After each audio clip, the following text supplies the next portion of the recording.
Igbere ndị nwe m nụ ndewonu. Anyị ekelekwolu n'ọjọọ maka ịbịakwa nọrọ ihe mmemme nke Igbere Mirror Live Broadcast bụ nke anyị na-eme kwa izu Sọtọde ọbụla saa elekere anya anọ anyị agbaduje. Anyị ekelela ọbasi dị elu onye menụ anyị donju izu nke taa zukọtakwa ọjọọ ịbịa kpaa ihe gbasara Igbere. Ihe mmemme a bụkwa ihe mmemme nke anyị na-eme maka ọdọmma Igbere, maka ọganihu Igbere, maka ivuli elu Igbere. Ọ bụ ihe mmemme nke ihe gbasara Igbere rohu ma ụmụ Igbere ụmụrịma ebiri okomoko rohu ma ele anyị jide eme. Ọ bụ ihe anyị na-agbakọta izu Sọtọde ọbụla saa elekere anya anọ dakpaje ya. Ka anyị mekwa ka unu mara onwe olili abụọ dụrụ anyị ọnwa anọ afọ ọnwa abụọ nke anyị ji emetụkwa ka unu marụ. Nke mbụ bụ nke nwanne anyị nwoke bụkwa nnụ nna anyị bụnụ onye bụlanụ onye isi nke Igbere Welfare Union bụnụ Chief S.O. Uche onye ụmụ ekpọ nke Ọkafịa bụnụ nke anakwa eli ọnwa anọ afọ ọnwa. Nke ọjọọ bụkwa nke nwanne anyị nwoke bụnụ dede anyị Daniel Uche bụnụ onye nwonụ ebe a na-akpọ Uche Garden bụnụ nke a na-agajekwa ili ọnwa anọ ọnwa. Anyị dịkwa ahụ da agbaduje anyị ada akpachara unu ma izu a na-eli ya mere a na-eji eli ya ma ihe dị ya na-aṅa nke a na-emetasị. Unu emeela ụmụ ndị anyị rawa nọrọ ihe mmemme nke taa bụnụ ndị ụmụ ebiri okomoko ihe gbasara Igbere na-emetụ obu, ndị na-eme ihe rohuwa nwee ike ime ka ụwa ihe Igbere gara ihu. M ji akpọbasawa ngera nge ka ụwa keletu Igbere, ụwa keletu ha akwa Igbere anyị agajekwara ihu dokwa emeje ya ala na eji eme ya. Onye mbụ m ji achọ ka m kpọbasa bụ onye mụrụ ya ji esoda hazi ihe izu nke taa. Ọbịa bụ mbụ m ji achọ ka m kpọbasatụ ọya bụ onye mụrụ ya jide eso ahazi uhie elo jide aga bụnụ onye a na-akpọ Chief Ụwakwuo Ese nwa Chinemere ka o keletu Igbere. Ọbịa bụ onye mụrụ ya ji ahazi ihe izu nke taa. Chief, ndewo. Sọni ndewo, Igbere ebiri ndewonu. Mini ndụ azụ ndụ ka udo chiara Igbere. Tupu ga-akpọbasawa ndị niile na-akpọbasa ọ ịkpọbasawa o ji adọ mma ka iwuru nkeji ole kwarụ ndị nwụrụ na anwụ ugwu mgbe ị na-akpọbasachabụ ndị niile ọnụ. Igbere ndewonu.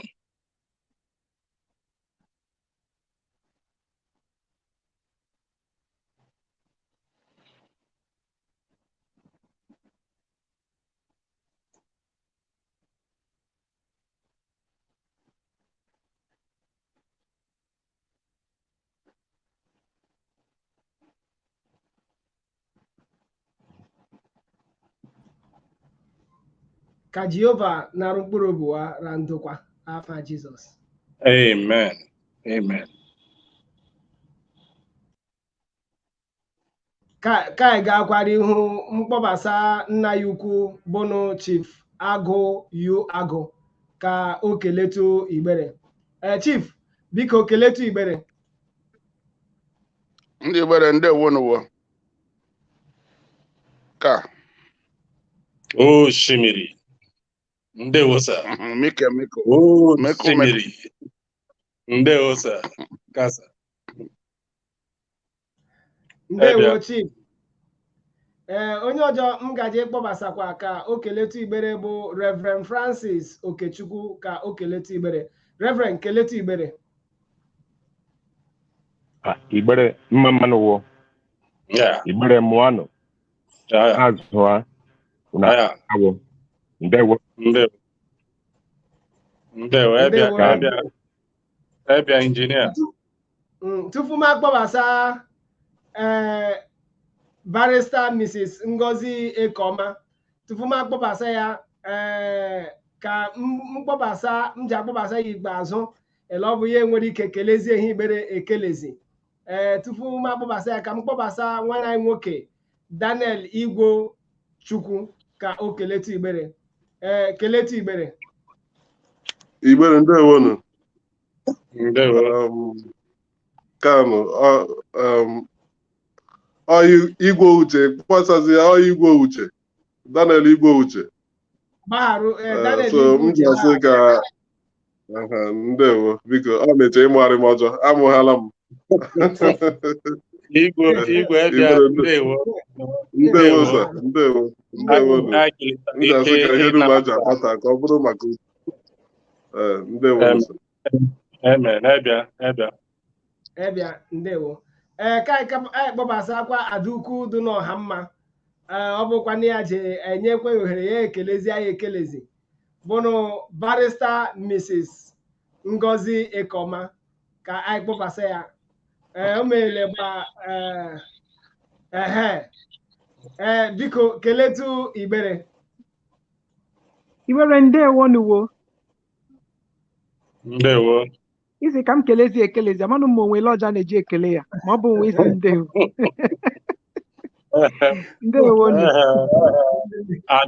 Adauku ebịa ambasadọ osisi ogwu ndewo anyị keleta ike obodo anyị ochọsị mgbe ọbụla akpọtụkwara ọha ị na-aza anyị ihe anyị si ka Igbere doma ilonwe ma ha sije afa Jizọs amen ebịa anyị ekelela atụfu oge nwa Chinemere jekwa aga ihu jụga ajụjụ nke mbụ anyị asakwa ebe ọhụ gbagide ya Igbere nwaanyị ndewonu ele coordinator ọkpa director ọkpa ihe anyị bịara ịkpa bụ maka ọdịmma Igbere bekee as your human capital development in Igbere and ozugbo unu bịanụ here onwe ha gbara kpọtụ ya unu because maka ozugbo unu fụsa na ebe kpọ ka ọnwa bụ ndị nwere ihe ụwa mega Igbere bụ nke ụwa metu agbala ele echeji ime ka Igbere dị ọhụ mma banyere especially o mere m anyị wa ma ụmụ nwoke anyị ma ụmụ nwaanyị so anyị chọrọ ịtapịa ihe bụ ọhụrụ ihe a kpọrọ bekee human capital development ọkwụnwa ịkụziri o mere m anyị ụzọ dị mma iso inyewa aka ọrụ ndị ọ bụrụ ndị nwe aka ọrụ emewa encourage ụwa ji kụwa akwande bụrụkwanụ responsible people ndị ji abarụ Igbere uru anyị erigwanụwa uru so ịgbalị nwe ịkọwa ihe bụ human capital development ọ ka o mere m anyị barụ Igbere uru Igbere abakwara n'ụwa uru ka anyị bido age before beauty nna anyị bụ osimiri bụrụ onye nna ya o nwehu ebe a na-ere mmanụ Igbere ọ ya bụ onye regan onye bụ AP filling station Igbere Madam Nepal ịgbalịala ahụ akụkọ dahịkwana ya anya daanụ mara nchi ma ịgbalịtụla ma inye hụ ihe a na-akpọ ịgbazinye ego ime encourage ka o mere ma Igbere particularly ndị amị mefụsaziwe ihe ubi especially rice akọọla maka igwe uche igwe ọwa bụnụ ndị nwenu Uche's Garden Reverend Francis bụ na-arụ ụlọ bụrụ an architect so ndị niile akpọtụ ya chagbu afọ ebe ya nọghị ya bụ ndị nwenu ụwa migahụ ndị ụwa azụga ọnwụ ndị ụwa nyeghara aka ụwa azụ onwe deme employment so ịlachi Madam Nepal biko jiri nwa nkeji ole na ole kọwatụrụ Igbere ihe ọnwa ụka ọnwa anyị kpa ngene bụ hụnụ the greatest challenge from the point of view of go nwa meela na-emegha ma mbọ ịgba ala hụ ka ime ịkwa ndị be anyị wa ma ịga ịrụ ọrụ ubi ma ndị enyegha ọrụ ma ndị azụgha skuul ngene bụ ihe bụ hụnụ ihe chọpsala abụnụ ihe dọla na Igbere azụ men ya dele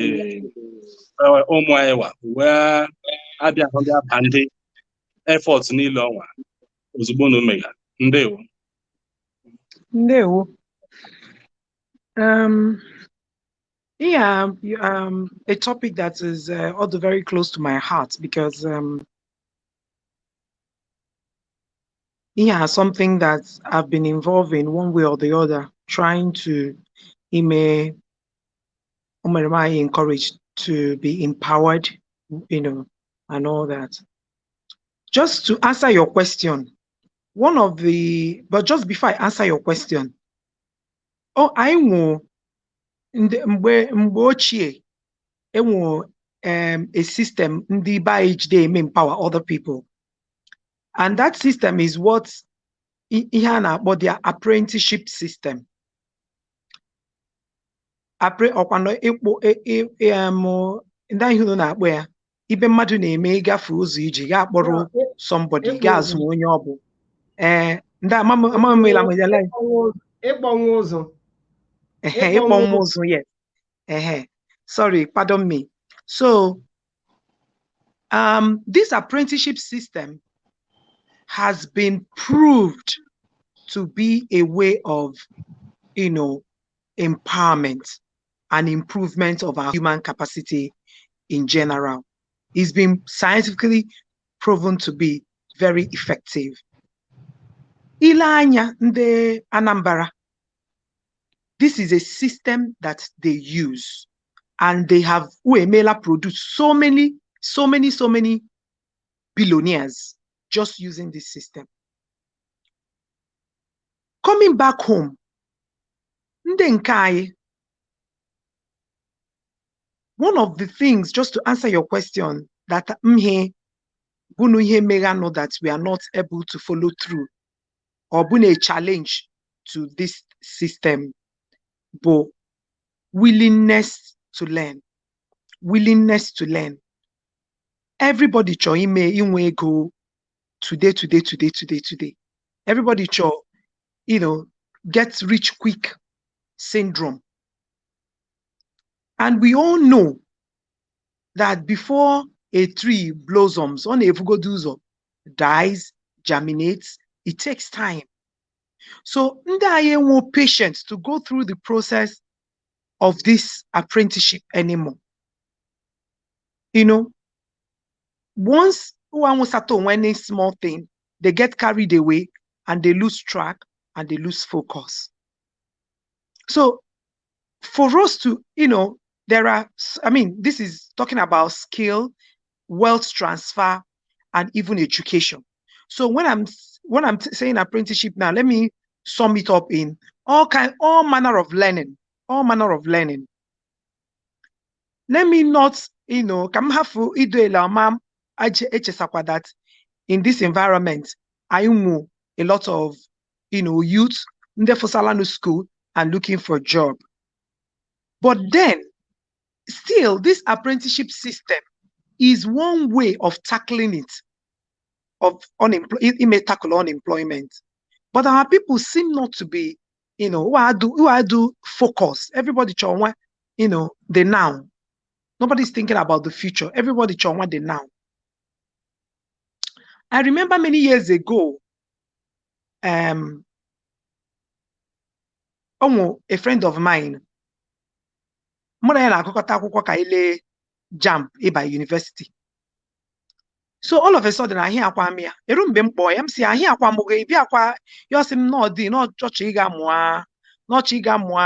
speed writing. Because as at that time, when the speed writing, I 70,000 naira. As at that time, speed writing. So Ibru secretary, if I start from speed writing, I make employee immediately. I 70,000 naira. You see much also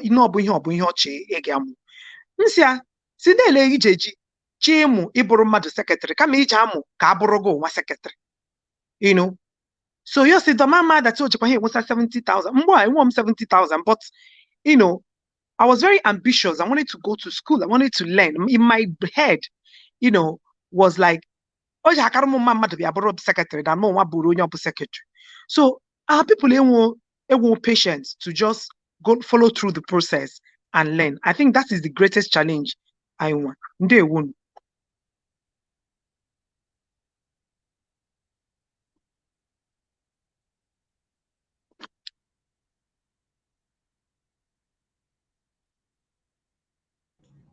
What in a more mute, Michael.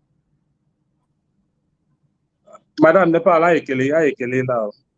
Indewo, I'm well able and eminently qualified. I na-alụghachikwa to you because apart from ndị ihe niile ọnwa akpọsịtụ ya la ma rice farming ma other means mmasị onwekwa mgbe i set up skill acquisition center because ịkpata ụka skill and onwe na-ele eji akpa ụka ime ka o mere m anyị kwando ma enwe ndị dị anọdụ akụziriwa ihe ọwa ọ ndị wuawanụ ọrụ oke ịkpa ụka iwe ọrụ nna anyị osimiri iso na ndị mbụ ọvụ ụzọ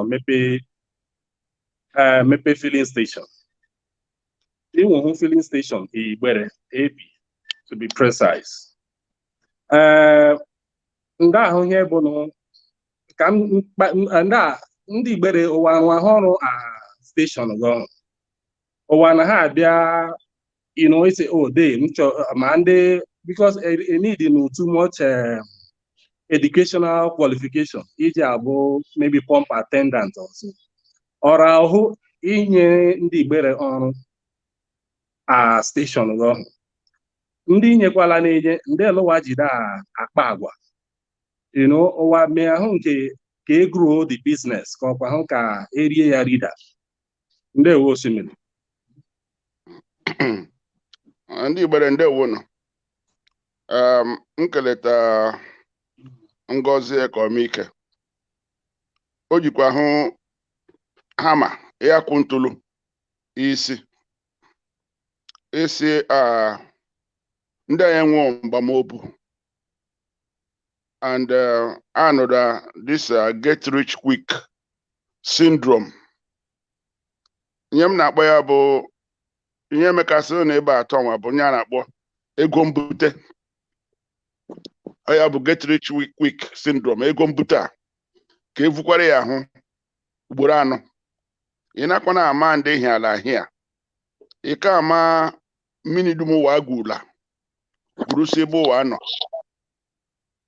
ọnwụ mgbe m ri Igbere mụ na nwantị Igbere na-akparị ya tụọrụ m ilu ọ na-eweta m iwe ike ma m chesa ya ya sị m na akpụkpọ isi na ọ na-ehu mmanụ nchejurula anye akpụkpọ isi ihu mmanụ mmiri ya bụrụ ka ejekwa ahụ vuru ya ntụrụ anụ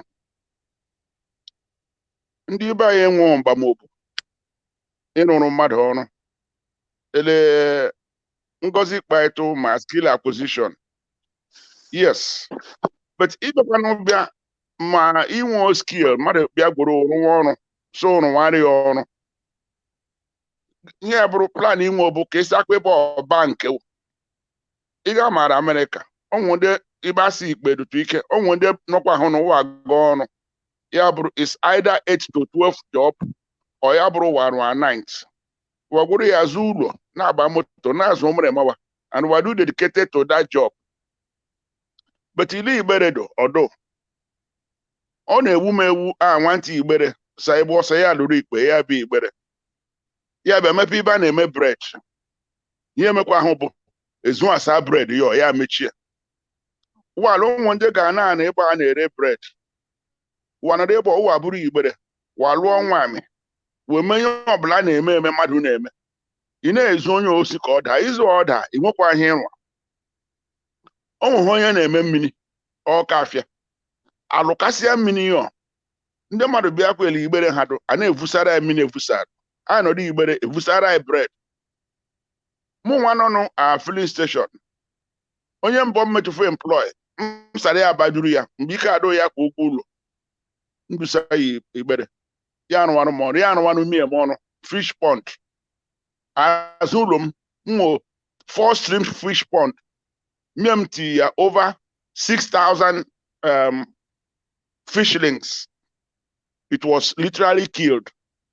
Igbedu m ọhụọ mbịanụ filling station onye ọba ya igbe ọka ezụta m osi ike because m trust ya ike bụ ozola m over 15 million to 20 million ya na-enye m ya na-akpọ Madam Ngozi kwụsị ịma ya na-akpọ wrong dipping ọ na-ezunu ya na-enye m dipping isi onu that product do Let me just about iron out of products. Because I said, no one man here. My phone, give me 1 man. Because I said, man. Only to go to Igbere, Abra Manado. Because so I'm wrong deep in. Yeah, I need the baby at what man on Igbere. Back by the one. Mado sa mamoya matter. Lulu here. Be the wee Igbere. Unu kuru kanyo on the Igbere. Mbem kuro up aba. We back for industrial layout. Don't know Obo Hill. If you're approaching Obo Hill, through more about road. Government carved it out as industrial layout. Then Newi Batanya, who acquired land there to build industries, Wala Newi. And they started what is called vertical integration. Yabrumba Kabapijo. Onye na-eme plastic home, onye na-eme mold, onye nwa na-eme ya. Emere ya mee couple. They started with Pijo. Now they have veered to other things. On with an idea, Madisanya Duma.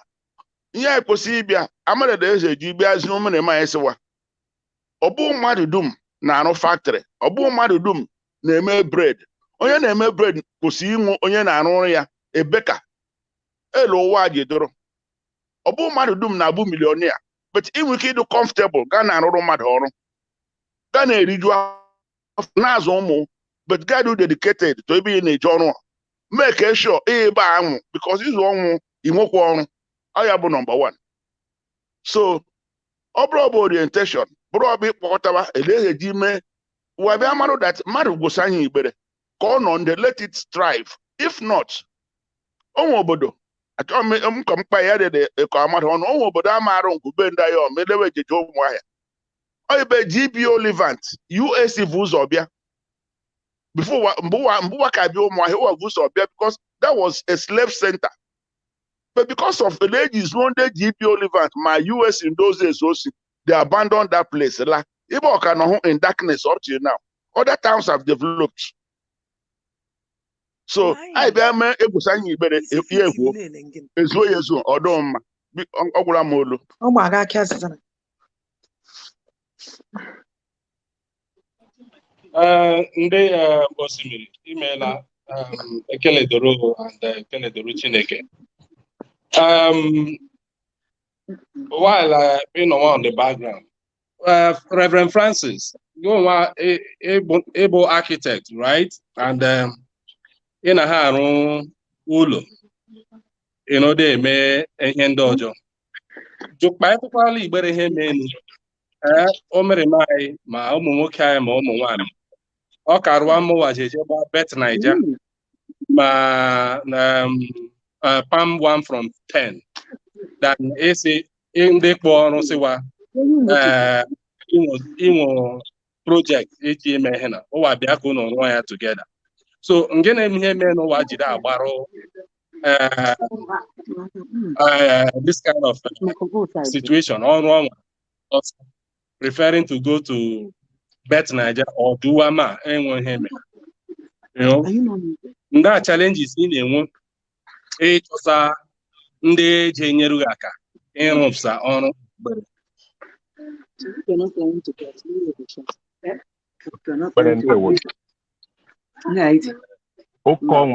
ụkọ ọnwa ịkpa ụkarịtacha mkpa ike and ụka kwụsị na akpati enye aka Igbere mụrụ m Igbere agaghị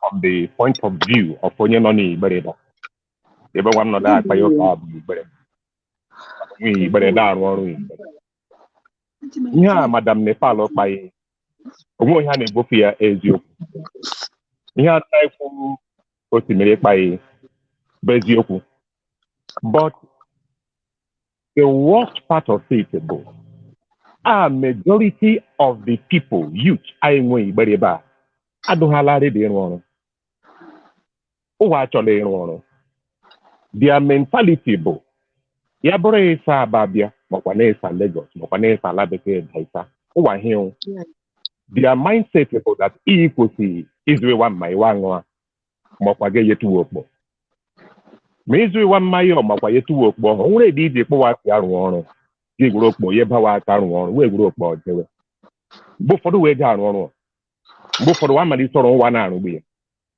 anyị nwụ dọ na-abụ ịkpọtụ bịa rụọ ọrụ ya bịa detu ọrụ ahụ bụ ihe ọbụ ọrụ ya ji arụ ka ụtụtụ chie die ya sịghị ya na-arụ of which ihe wa na-achọwa bụ ihe onye ọjọọ nwee emetụ mebi ihe ọ bụ ya metụ within 1 hour 2 hours ga-enye ya okpo ga-enye ya ego egwuru ego ọgba aido ji ya jee nwa mmanya makwa ya egwuru ya mee ihe ndị ọjọọ makwa ya gbaa be ihe wa chọga bụ ihe eji nwee enyewa money quickly. Majority of them adụ willing ịrụ ọrụ ọ bụ ndị ọ na-abụ ọrụ yara site ịkpọwa bịa. For example, nwe ebe anyị rụrụ ọrụ nna m ukwu nwụ n'ọrụ ya nwere ebe papụta ezi ya he boys gwa ya nụ ihu ụlọ ebe a rụrụ ọrụ ya kpọrọ onye ngedi ya ya dụbasa onye ya sị ya akawa papụ ihe ebe a so na mụra wakpara ya elọ m zụtụ ya onye nwe ọkpọ bịa anya ya sị m ka ya jee kpọta ibe ya fọ kpọtụzuo mmadụ abụọ mgbe wa baisa ihe a bụ ihe eji etekewa mọda ya tekita ike bụ otekewa 2 hours elọ wa bụ dị mkpa atọ wa pasi anya but okpo wa kpọtụ afa eji eji pa anya ebudekọta m onwe amabele m ji gbọrọ inwe ọrụ a kalakwa ihe wachi ntụwa je kparị ya kwasị ọdị n'ọbụ mbụ onye ọkụma If I go on vacation, na m chewara na m kuluo down chọọ ndị na-arụ ọrụ a of which ihe a bụ boys nọma onwe ihe warụ beta akpọtụ wasịwa arụ aka duto anya wado ọ bụ wa metụ nwa ihe nta eyiwe okpo dị ukwuu ihe adọwarụ mkpọwakwara fonu kpọtụwa ndị na-arụrụ m ọrụ wasị ibe wasa bịa rụọ ọrụ eyiwe okpo dị n'ụlọ isi.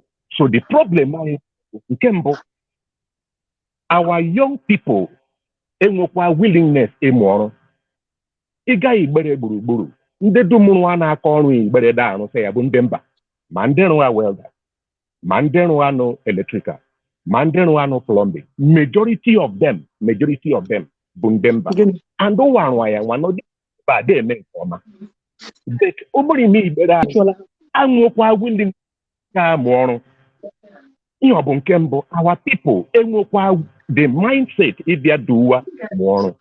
Nke abụọ bụrụ ọtụtụ wa achọkwa ọrụ na-egbuwa oge mbụ na-arụ ọrụ asụ ụtụtụ chi edie makwa na ọbịa nọdụ ebe arụ ọrụ ọnwa gwakwa agwụgwọ ụwa achọ ụdị ihe wachọ abụ ihe ọ bụ ego anarụkwa ha okpo chọwa only a few of them bụ ndị ịchọ ihe wa na a few days ago mụra mie m na nwada akara ya kọwara m nwanne m ta ya ahị ọ na-eje apị ite kọnkọma ya da asịtị ya na ihe ọrụ ya na ọ bụ too much work for her n'ọrụ tụ n'ọrụ ele ose bụ so okpo n'ogburu na ya chọọ ihe business o ji emepe dere in order to help herself reduce worry stress ya jụ m na ndị asị ya ji azụ na-enye ya no 3,000 naira in a day nye m ji ya 3,000 ihe na-arụta in a day ịkụ nkụma apị ife so ụtụtụ chie die ya si na ndị asị ya na-eji azụwa ihe n'ibe uche ya bụ ihe ọ bụ ya mekwa ahụ ya nweta 3,000 naira in a day. Uwe nwo the mind for investment. Uwe nwo the mind for employment. Many of them achọ employment wachọ ihe wachọ abụ ihe ji enyewe ego quick wegburu ya gbafu aida aṅụ mmanya makwa ṅụọ gee makwa gbaa be makwa enyetụ ya nwa agbọghọ. So that bụ the problem I know. Majority of our youth bụ the major to be addressed. They will campaign back for that. Ndewo Reverend anyị ekelela anyị da-agachekwa ihu ta mkpọbasa Dr. Nnamdi si ekwe ka o keletu Igbere ya keletu ha kwa Igbere nwa Chinemere abịakwa ga-akpara ihu dịka ajụjụ ngwanụ keletu ndewo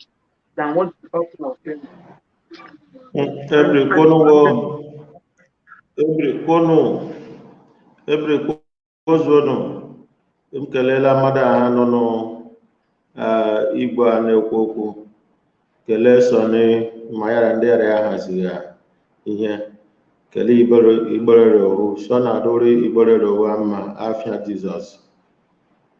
Amen. Ozi ọma chi. oziọma chi ọsọnsọ oziọma ihe makwa ha ele eji ezi ya jiwakwa Igbere anabasala ndewo ọbịa ebe a ọ dịle igwe okwu kụfụ Reverend Francis nọ ndị akpa tupu ga abaịsa bata ịbaịsala abụghị ịbaịsala ịnụ ihe anyị kpaga ụka ya ọdụmma Igbere particularly ile ndị ha anya o mere m anyị ihe eji emenu ka o mere m anyị baa uru ọ bụ aka ọrụ ọ bụ ije skuul ọ bụ ịrụ ọrụ ndị ahụ Igbere mega anyị emesaga menu ma nke imega nke ọ bụla ifokọs hụdị ezi ndị mmadụ sịwa bịa n'ụwa ama menaghị ego ịsịwa bịa ka akụziere wa ele eji eji mee ka ụwa ahụ nwa ihe eriga ọkwa anya eriju afọ ya echetuwenu ma ele oji eji nyere ibe ya aka so Ozioma Tea Foundation ahụ and all your agricultural efforts aim to have improved living and improved yield. Ndị ahụ ihe bụ ndị Igbere anyị wụ ndị nabasakwa ahụ n'ihe na ndị Igbere o mere ma Igbere anyị ma ụmụ nwoke anyị ma ụmụ nwaanyị ụwa bịa na hụ dị take advantage of this structure, this human capital development is set up. Kpatụkwala anyị ihe bụ hụnụ elinu chide eme ibe ọhụrụ with a particular reference o mere m Igbere ji mee embrace ndewo ndewo ka m kelekwa Sọnị ya Chifu ọkpụ ese ndị yiwenu ịkparịta ụka kelekwa ndị ọjọọ bụ ndị ele ha da etitu ya bụ okwu ọnụ nke mbụ bụ ihe anyị marụ anyị gwuru ya saa akwụkwọ nsọ ibe ọsị ilu isi anọ amaokwu 7 yari ilu isi 6 amaokwu 6 ibe ndị arahụ gbata ya ọkpa ahịa banyere amamihe yara ịchọ amamihe ile anya akwụkwọ nsọ enwe 162 ibe agbata ọkpa banyere amamihe abịa ịba mkpọtụ afịa achịkọta ya ọnụ asị amamihe bụ isi ihe rohu ime nwụsa rohu nwụsa nghọsa now ịbịa ihe banyere mba ụwa dị iche iche ndị United Nations, World Bank, European Commission describe ihe banyere amamihe ụzọ dị iche iche wakpatụ ya akpa ihe ise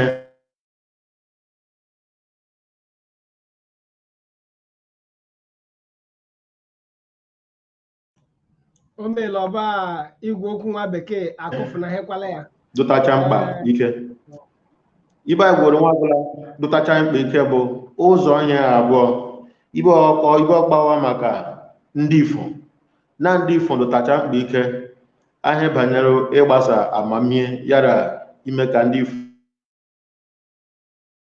ya den nke ọjọọ ya kpa ụka banyere ụzọ a na-eji eme ka ndị Ifo mụsa ahịa nchịkọta ahịa bụ ihe mere na ji yiwegha ihe anyị mee eziokwu ndị Igbere anyị gbalị ahụ n'ihi na anyị asị mgbe egbu abụ mgbe a na-akpọnwụ Igbere Ozioma Chi Continuing Education Center Isayanwo nke Abia steeti nyela asambodo ọdụhụ amụkwu dụrụ ọhụmọla dụrụ onu ibe nwebe 152 agụghị mma ndị nọ n'ala ime item Igbere sọnsọ ihe ndị Igbere anyị gbalị ahụ given mgbe eji mee ya now for ndị ifo ha fonye wa ma wada abịada eme ihe na ogosi a uche wado anya ịmụsa ihe n'ihi na amamihe dị mkpa.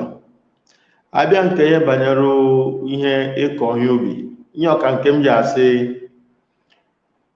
ụwa na ha abịa mmemme ihe ndị bekee na-akpọ open seminar or general seminar banyere ya bụ ịmụ ihe ubi nke ya mesowa ya ruo ebe between 230 to 50 ihe ọma ndị sanụ ụmụnna anyị temala ya ugwu eke bịa ya nọ mana nke ọnwa na-abụ n'eme ha ya ndị ya abịa gwoso obu ka abịa kụziekwa ụwa ka ndị bekee na-akpọ practical bụ na obodo ya bụ n'isi ihe emega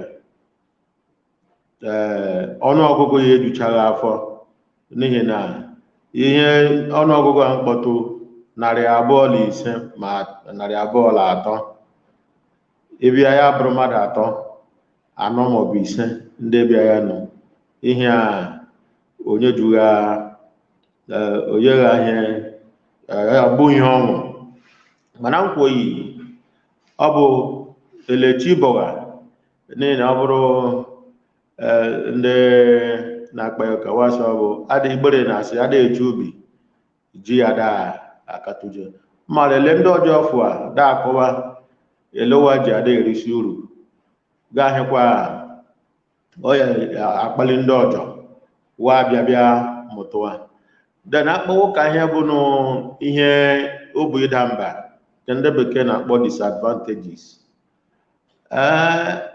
Eche mụ igi ada akụziri ndị Igbere ihe onwe disadvantage nọ ya nụ because uru ya bụ nwa ịbara Igbere uru onye ọmụsa ihe ya merụ onwe ya merụ ndị nwanne ya merụ Igbere bara ịkpọwa ya ngwe mebi ndị ife abịachaghị elevu ya eleji tụọ ya anya welele mkpakwala ihe ọbụnwa ihe nwere ike over time there be improvement mana abịa banyere ozi ọma continue education mfile ọnụọgụgụ anyị nwụọ dụhụ nke ịja mmadụ ajị ume ọ bụkwa ngụgharị mmarụ sa ele oge emegha mmara ndị ifo ya eme na anyị na mgbe ụfọdụ mgbe anyị mee ihe change agent studies under United Nations o wasi onwe ya na-akpọ nsogbu a na-enwe igwe obodo ahịa ọhụrụ obodo karịsịa obodo o mepee na-emepe na-abụ ihe a na-akpọ culture shock. Ihe ọ bụ anyị bụla ihe eme abịakwa gbosa ahụ ka ọhụrụ ya eme ya ma ahụ jijiji dasị wasụla ele watụrụ abatebe akwa ama mgbe shock ọfụ ihe irizizi ọfụ si wụọ nwayọọ wee mee ihe a melejide akụzi ya melejide eme ya ihe ọnwa ọkwa na-eme ji gwuru okporo ya mụrụ anya yue na mkpatụ asị ọ bụ ndị eze oge ahịa ọ bụ anyị enye aka wee akparụ ndewa arawa akparị ahụ ụfọdụ akụ ahụ ekwo dasịwa fụsa bịa n'ahịa na-abara uru ihe a na-abara Igbere uru nke bụ eziokwu ka mkpa ya ebe ọma n'ihi na mgbe ụfọdụ ndị ifo a na-ama ahịa ụwa nwụ akụkọ mba ụwa bụ ya izu agwa na ndị China amanyela ime spọtụ garị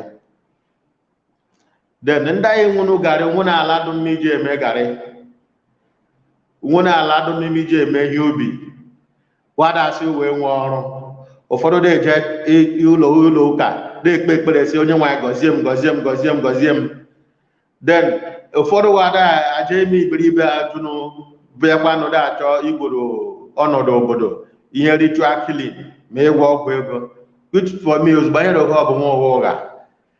Ndị China bịala ebe a bịa gburu agbụrụ dakwa eme ya export anya nne ya nwe ya nwụọ ele nwanne m nwoke kpala ada achọ ndị nwe ya nụ hine nwa ala ihe nwa agbụrụ achọwa ụzọ ya eji mekwa ya ka ọ dị in a proper ihe na professional way ka ọ bụkwa ihe fe ọnụ wadasị yewe okpo ọ bụ yewe okpo ụwa na-eji ya eme gịnị okpo abụ isi ihere ohu ele anyị kwere ihe bụ isi ihere ohu bụ amamihe ọkwa na-ejide promote the philosophy of izi mmadụ ele o ji egbu azụ ụzọ fụ icho eji eji gbuo azụ onye ọbụla egbusa ya ọta nye onwe ya ihe nye ndị nwanne ya sa ya doele ọka ibe ambụ were o so ọdụ ya bụ ihe mwute ihe a ndị anyị nwanwe na ihe ọnwa eji ya kpọrọ ihe ịkpọkwara uche anyị la azụ ndị 50s ndị Malaysia bịabịa gburu mkpụrụ nkwụ against ala Igbo mgbe nna ya kpara ma ihe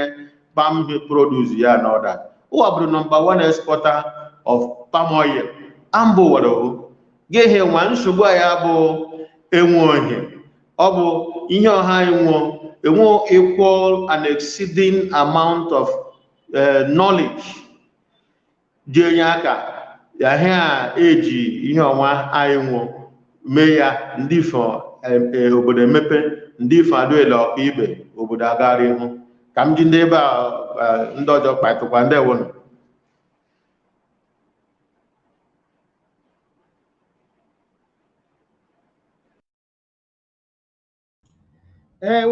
Chinemere gwofu igwe okwu ramute gwofu igwe okwu ramute Ozomachi ndewo anyị keletara ike ele iji kpara anyị ozi isi a anyị ka nwe olileanya Igbere ka adụtụwa mma karịa ele ọdụ from your own perspective. Ndewo asị ga onye asị jide ka oji nke o jide mma so adatụkwa mba ka m kpọtụ Igbo ndewo ịlụla ihe ọnwa ihe anyị kpa iti ya igbu ya nwa nkenke bụ Elijah eji kụziere omereme Igbere anyị ele eji egbu azụ instead of ide enyewa azụ nkụwada ata gwara nna amaizi and your family unu hụ ihe akpọ akụrụ ụlọ ọ bụ proprietor or CEO of Uche's Garden ọ menụ enwere ndị unu rụrụ ọrụ ama m staff strength but ndị Igbere unu rụrụ ọrụ ụwa kpa ha gwere ndị bịanụ ịrụzi ndị bịanụ ka akwado ihe ọnwa akụ ọnwa arụ n'ụlọ ka o guzosi eguzozi ndị a ihe ejide anyị ịta ikikere eze si ya ndị Igbere rụgharị ọrụ omereme Igbere rụgharị ọrụ ka esi oke agbazie wodo ụwachi ka emetụwa karịa ndewo sọ oke m keleta unu ike ele o ji bụrụ na anyị nwesị ohere ịbịakwa bịa kpaị ele anyị na ndị Igbere jiri aga and ele m ji bụrụ onye ga-etite ọnụ n'ụka m kelekwala ndị kpaịlanụ nke ụwa kpaịla Chief Agụ ma Reverend ma Madam Ekoma ụwa kpasịgbukwala ahụ ihe dum ma ekwesịghị ịkpaị but ka m titụkwọnụ nke onye hila na-ele ndị ọrụ ndị Igbere na-eji eme ma enyewa ohere ebebe arụ arụghị ọrụ ka ihe ụlọ ọrụ makwa bụrụ ihe azụmahịa gị ka ọ bụrụ ihe bụ ihe gazi agazi experience mmụọ with ịrụ ọrụ with ndị Igbere mgbe nna m rụwa gbuo họteelụ ọrụ Igbere for the first time mgbe ọmụbụ ha onye letufu anya arụrụ ya gbuo ya 2019 ihe bụ mgbe m maifu ọrụ Igbere ihe anyị na ndị Igbere ga-abụ ihe a na-eji ncha akpaị even I might with a whole lot of ndị Igbere, a whole lot like the only outsiders ndị Sasabia anyị nwe asụ ndị ọrụ mgbe ọrụ Uche Garden onwe ike bụ mmadụ abụọ ya bụrụ ndị security down to ndị kitchen server cleaners, gardener. Like we had over 12 people working for us from Igbere. But elo orugwala atọwa iletụzikwa anyị bịara ụsanso Igbo ihe na-akwụma ihe bụ I think ọ na onye nge bụ ngwa onye Igbere for there. How the funny, but from a point of sincerity, ọ bụ ete ya mịa mana ọ dịla onye nge bụ onye Igbere for ọnụ there. Ọ bụ nọọ ihe mgbe ụfọdụ ọ na-eme mba ịsa ọ na-adụ m mma because I know the opportunity would have been for ọ kara ịbụ ihe garụ ndị Igbere anyị. Mma ndị karịa bụ ndị risi ọnụ ọ bụrụ uru bụ ihe na-afụsa dị ya ọ bụ ihe bịarụ ndị Igbere anyị but ọ bụ ele ọdụ ọ na-adụ m mwute na anyị bịa anyị enwerụ ndị ọrụ si item, anyị enwerụ ndị ọrụ ọhafịa, anyị enwerụ ndị ọrụ saa Arọchukwu as far as Arọchukwu bịa na-arụ ọrụ ihe onye Igbere kwesịrị ịrụ. Ọ bụ nwa na ndị Igbere adụ available. We have ụwa juhu Chibọ ịmakwara na ụhụ anaghị agabata ma asụ unu agbada ọkafịa ahụ agbada amankalụ agbada achọ ibe ma ihe achọ ibe eli mmadụ makwa n'ebe alụ nwaanyị makwa n'ebe eme ọ ga-enwekwa ahụ all those o ji enwekwa ihe kpọgbata awanụ but ụwa bịakwara bịa lee ndetu anya bịa wurugwa n'ọrụ nwa kpọrọ ihe ọ na-ekweghị omume ma ọ bụkwa na ahụ nke ngwa ngwa ele reverend ji kpaa ya ma ele Adamekọba ji kpaa ya nke ngwa ngwa ihe ọsa ọ na-eme mgbe ụfọdụ ụwa a na-aghọsa ihe dị n'ụwa m na-asịwa is not oburu ịsafụ mmadụ like o nwere mere kparị ụka last Christmas m sị ya working in a place ịrụ ọrụ ibe dị ele a na-eme gị exposed to a whole lot of people. Ọ na-eme gị exposed to a whole lot of things.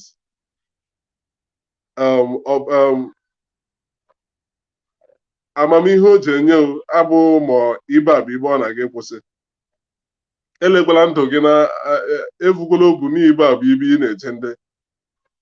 Ihe a bụ nwa ihe ga-ebuild gị up like ọ bụ ndị bekee wakpe on job experience like ịnọkwa ihe ebe ahụ gaa na ha amụsachagbu ele eji eme ihe you don't know where you use it obu na ihe dum bụkwa ihe ebe ọ bụ iji eme ị ga-eji ma umeala ịmụsa ma mkparịta ụka ịkparị with the guest na-abịa na ihe ahụ is tourism.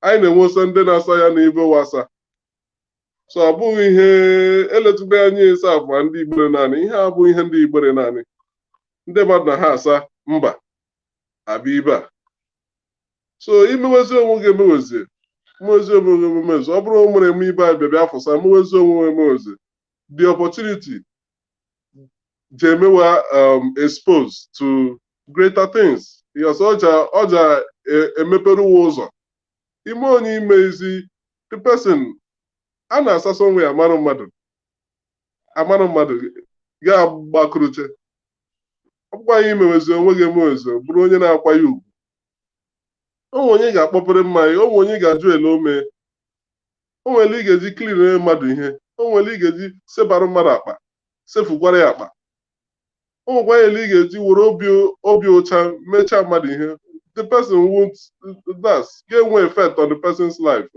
onye ọsakwa ibe ọfụ ome mistake hụ onye ọzọ na-emezitu ya ihe echesa ihe ọzọ the thing gịgakwa na-eri ya ọja anọghị ime ọhụ ka ọ rịsa so ụmụrụ ime Igbere anyị ntamu ụwa na-eji obu wee mee ihe ntamu na-adụ obi ụtọ a na-adụ ekworo na-adụ itigwa mmadụ abụọ na Igbere n'ọrụ ụwa na-alụ atọ ọgụ ụwa na-akọ ata asịrị ụwa na-eme onwe ihe a na-emefu emefu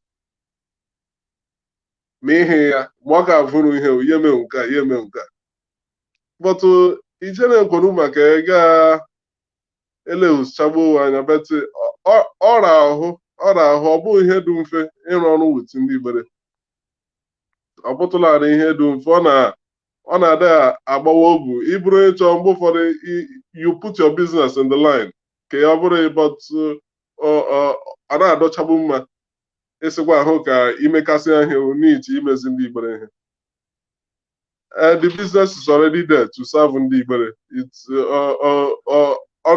ọ nọkwa ahụ nke onwe ya tụnye aka ka emepe obodo o nwere ndị bịanụ nwere ndị chọọ na ibu ụwa na lama nwere ele iji nwee occasion ihe ma ị ga-agbakwa nke ka ị hafụ by 3:30 or by 5 gaa nya moto abalị makwa ka imeela ị ga-enwe mind that ị nwere like a decent place to ije isi gị orukwa mgbe chi bụ ga-ejewe so that the investment alone is enough for people for ndị bụ ndị Igbo ga-eji may appreciate tituwa ma akawa and you're not being arụ ọrụ nke mama m na ha ajụ ihe a na-akwụ ndị na-arụ ọrụ ibe ndị ọzọ like ndị na-arụ anyị ọrụ na-aba nakwa eri almost ihe ndị na-arụ ọrụ n'Igbere if not more ndị Igbere na-eri more you understand and they get all the free time orutukwu ahụ time ụwa ga-eji letu onye paisa anụ ọ bụrụ mgbe ọbụla bibe onye bibia mee ụdị biznes ọ n'Igbere ọ bụ o meghị ya nke na ọbịa elojidoro tom o meghị ya nke na ọbịa iru uru ihe abụ uru like at first I was like ndị masị nna m mgbe ụfọdụ ama m ịmakwara n'ohu ihe akwa ihe eme ka ọ bụrụ obodo dị mma ka ọ bụrụ obodo mepetuwe ile anya mgbere ihu ya bụrụ ihe ga-eme ka onye mee ya ka ndị mee ya nụ ka ọ bụrụ ụwa nwosi uru ime ya but at the moment ọ gwara ihe mere n'ihe awụ ihe like more of community service and ka ọ bụrụ emepe obodo so it's not ịbịakwabịa lee ndị na-anya ime ụwa na-emeghele ịma ihe ịma ka na-eme gị ihe na-eri gị mmụọ they keep hurting you like ụwa arụọla n'ọrụ they don't do it well cleaners jere ele hụ o metụ ọ na-eji obi ya ihe ọ magwa ahụ onwe ibo n'ide ịga ọ magwa ahụ onwe ibo n'ide ịga time nke ya ebe ọchị ịga na doria mkpadan paid service ya ọrụ ya okwesị ịrụ mgbe ụfọdụ m na-asịwa ndị elu na-eji echewe echiche la so we keep it ọ na-abụkarị ihe dị ele ọgụ ọ na-abụ ọgụ ịrụ ọrụ wit ndị Igbere ọ na-abụ ọgụ elezi anya ya bụrụ mgbe ụfọdụ ọ na-abụ ma ọ bụ ndị nwanne gị ya bụrụ ndị enyi nwanne gị maọbụ ya bụrụ ndị ezi na onye kpọsọ onye mara na Igbere sakatakwa ahụ ele ọbụla iji kpọsọ onye Igbere nwe onye si gị ka onye abịa ihe ọsa so they keep uwekwuru ama m ụwa na-ekwu maka ihe ọ na-achọ ime ka ọ bụrụ ihe ga na-agbawago obu with the hope that mgbe ọbụla gwa hụwa mekasị that someone will complete on onwe onye ga-abịa sịwa ngwa afụwa maka ele onye ama but ọ bụ that's not being professional yes so anyị na ndị ọrụ ndị Igbere ji na-eme ọdụchacha mma ị ga-ama n'ebe anyị nwere like 12 staff but oge ọ mmadụ abụọ bụ ndị Igbere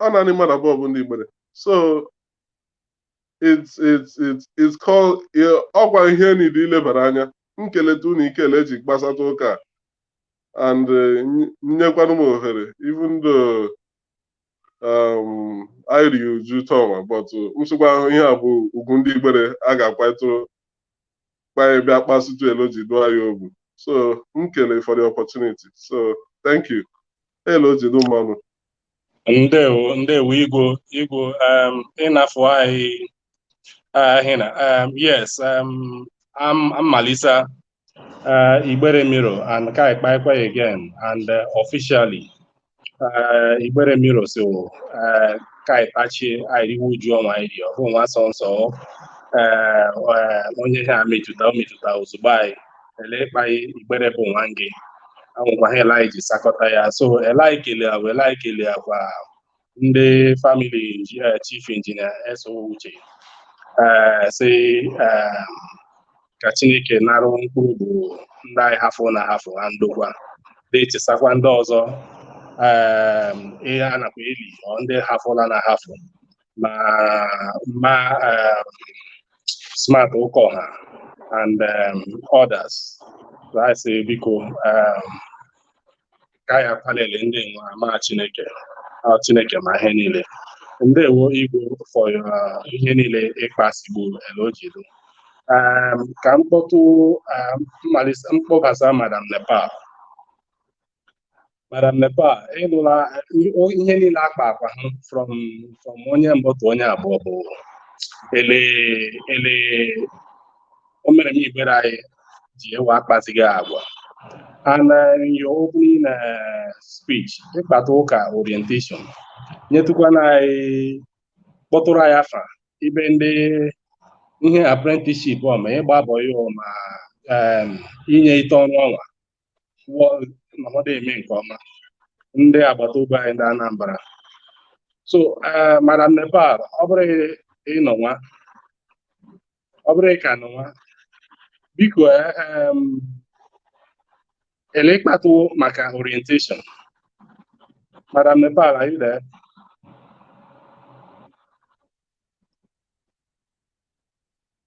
Is Madam Nepal still here? O mere ọbụ igwe okwu ya mere onye tụwa nsogbu.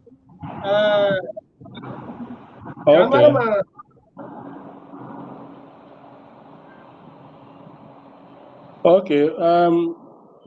Madam Nepal,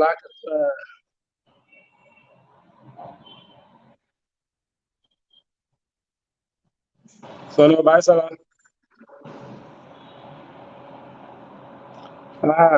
Mama, amama nke no, amana me no hem pass. Okay. Okay.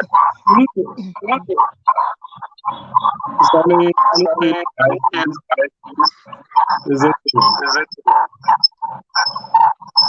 He's echoing.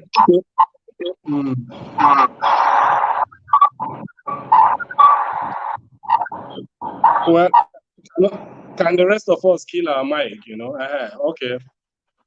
Madam Nepal, mgbe ịkpa ụka nke mbụ ịkpata ụka ma ndị Anambra ele ịgba boy, you know, use one that word ịgba boy or ịkpọ nwata ụsọ ma ime inyere hụ mmadụ ibe gị aka onye Igbere aka ka ọ bụrụ mmadụ jide agara ndị ọzọ nke ọma. But ịnụla ahụ ihe most other of us passing, people who are employers of labor in Igbere. Here the frustrations e.g. at least to encourage our people.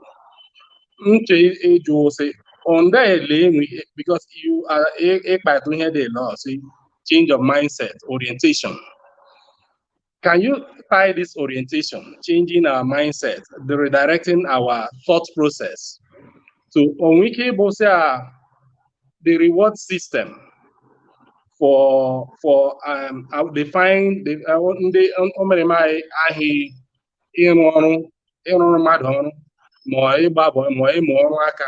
this thing that all financially rewarding. And we can review, is it daily pay or is it monthly pay? Okay, put it this way. I and me no higher in the Igbere. What we should consider a decent wage, you know, taking into cognizance the economy of Igbere. Igbo proprietor of Uche's Garden. So Mande Nasa or Hafia, Mande Nasa or Chuku, Mande Nasa or one may employ. You know, so ọdụgele ọba anyị akwụzighị anyị emezighị encourage o mere m Igbere ọnwa wit ihe akwụgawa ọ ya mewa jide akpọ dịka agwa ọdụgụ uche la ọ bụ sị oke anyị bịa sị akwụwanụ a competitive wage mụwa nwee ike ịkparị agwa so ndị eliji ha eji mee ihe si data elo ọwọkụ ghara ndị ọzọ ka ọwọkụ wele ọnụ n'Igbere ndewo.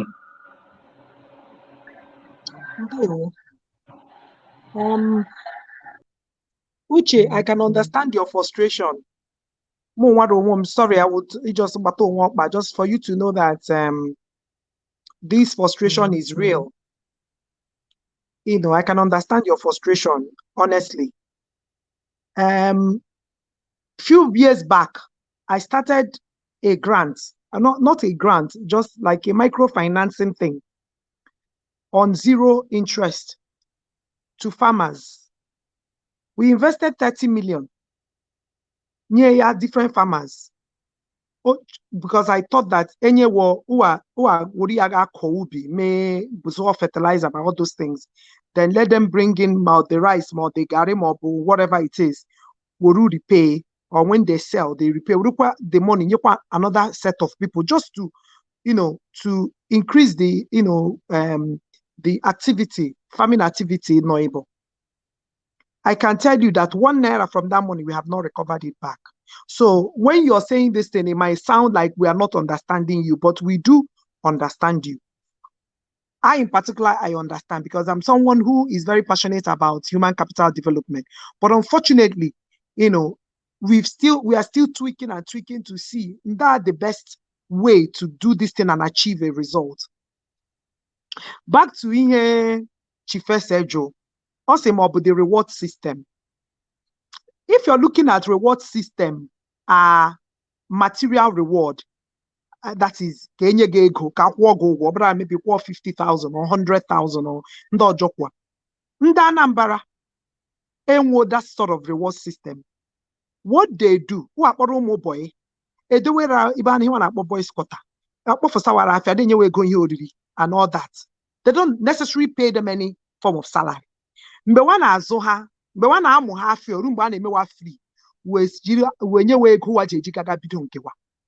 is the reward. Because when you be an business here, business here. So that just like Uche said, that sometimes you don't know the contact that you're going to. Treat onyo or the conversation something that can even help you to see things from a different perspective other than the perspective that you have always seen it. So looking at reward systems strictly in terms of monetary incentives is wrong. Although totally wrong, because that is not just because you have to look at the long term. I bring patient to endure, learn, go through the process. I am one person, as you know, that have gone through the process. I went through the process. So that is why on Adurum difficult to accept these short-term things that our people who not they line. You have to give success is a all road that you keep on growing, you keep on growing. Even the richest man in Africa is still trying to grow. So so I do not agree that the reward system, but the reason why they are not, they are not patient enough to learn what they need to learn. Or they leave it because everything you must, how they don't want you by when you're going to Igbere Bojo, as I said that the experience is Jidabia.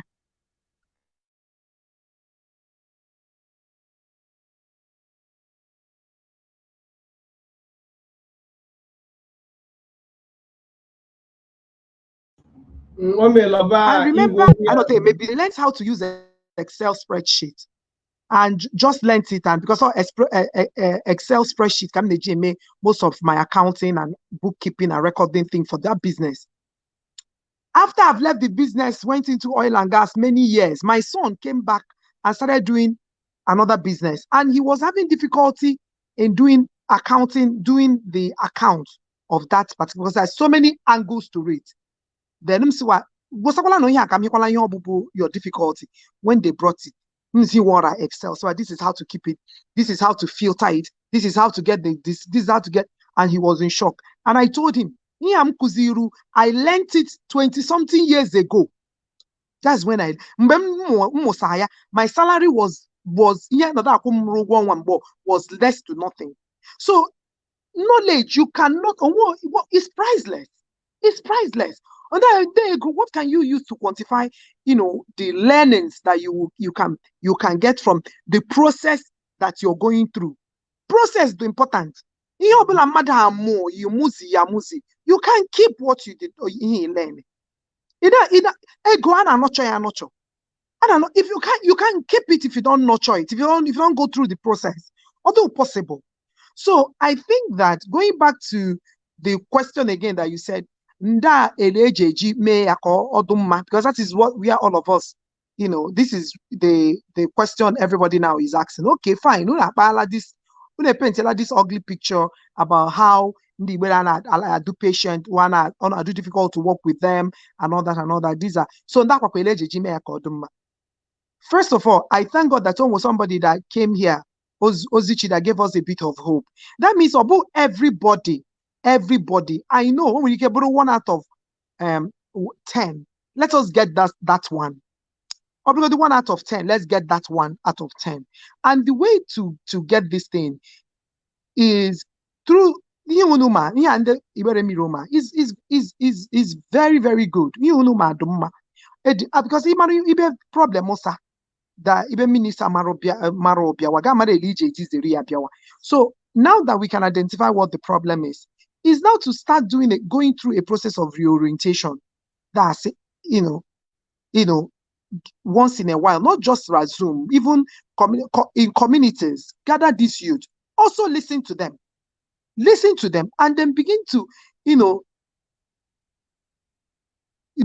talk to them about reorient about the way this life is, using people who have gone through the process of life, using people who are hardworking, who can recognizing people that have worked hard to get to where they are.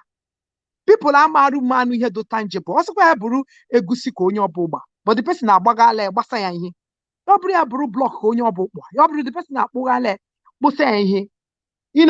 Just using those kind of people to talk to them, and this is the reason why on a okay, let me go, because I always try to share my own experience, how I started, how I had to go back to school and everything, just to encourage people that does not mean that your life should end. You still have a life. You can still contribute meaningfully to the society. You can still go to school if you have not gotten an education. You can still go and learn a skill. You can, Lagos someone different Monday man makeup. Jihu makeup de ring. Monday na serve ihe oriri. That's onye ojo si eri wa serve wa ji ahu de ring. You'll be learning different ways of getting that thing right until Gabia, you'll be a quargo, Gabia, Massazi, Gabia, you'll be a you'll be a quabido fruit. So I think that we should invest a lot, in educating our people. If they may reorientate on, process of an enduring wealth. Today, enduring what multiple, wealth distribution. Onye gatu oil and gas, mesatu ya yopasatu kwandojo. Gagatu ngu okereka mesatu ya gapasatu kwandojo. Ngobele gade mesatu gada osatu ndojo. Ade mekwa like that. Obodo. Ada mepesi. Ada asupezi. But nobody should be looking at immediate gain. We should be looking at the long-term, benefits.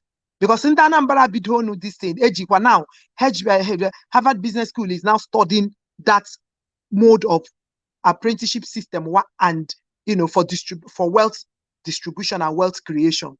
It has become something that is being studied and being, Harvard,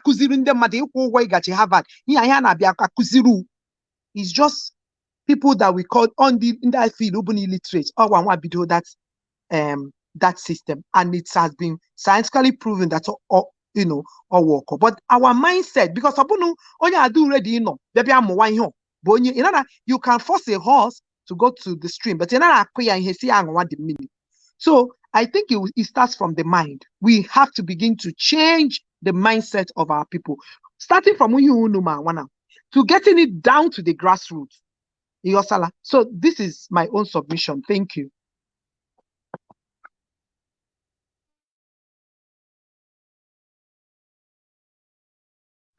Mike, you do off. I Madam Nepal. You always spot on, Igbere m nakwa ha bụ ele shine ahụ no na amawasị like this ka Igbere niile mawakwa ahela. In fact, ka eburukwa ha Igbere jụwakwa, I keleta ike. Thank you once again for honoring us. No, I anụla ihe kpaye. Yes, orientation but one of the keys and one of the ways ejejide eme ihe no. Nna ya osimiri biko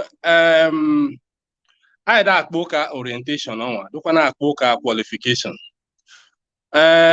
ọdụgele I place too much emphasis akpa akwa hụ ka certificate qualification ọ ya bụkwa ahụ ihe bụ no the only way a na-eji a transfer aka ọrụ maọbụ knowledge maọbụ information. Obu I mega emphasize on onye aga school as against ndị ihe mere mai ọrụ aka ọ dịsị na mere ma nwee ike ime ka Igbere wee dị mma. Ndewo.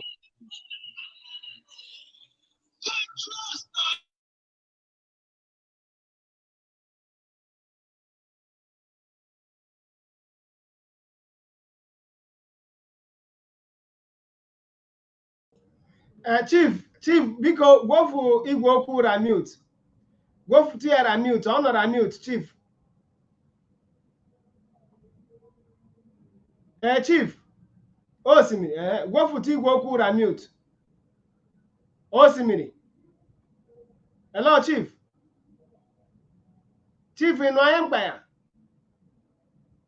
Chief ma ijekwa.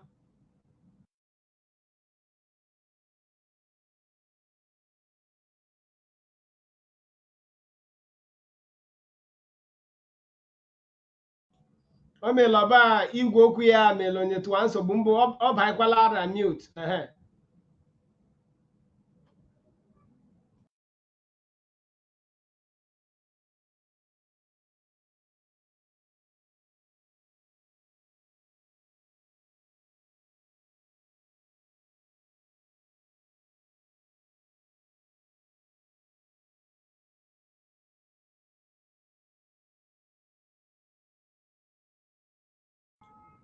O melọba igwe okwu ya mbụ osimiri nye ya nsogbu anyị anọdụ anụzi ihe ọkpa ya ka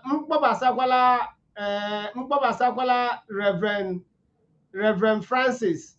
Reverend ihe anyị chọkwa chọnwa bụ ndele eji eji mee ka ahịa yorowo ha gosi ya anọizi adụele ọdụ nye anụ nsogbu mee na ụmụrịm Igbere ọ ga-akwa ele o ji aga ndị ahịa enwe ike imetụ ọnwa ka ahịa emezikwa ahịa ka ihe ụmụrịm Igbere mee akwa ihe wa kwesị ime ka ahịa ọnwa a na-akpọ olu bekee Human Capital Development and egwofsa na obuwa kụwanyere ụmụrịm Igbere aka wee nwee ihe ntamu n'ime ya ndị ahịa enwe ike ime ọ bụrụ olu bekee asị the way forward. What is the way forward in resolving these challenges presently?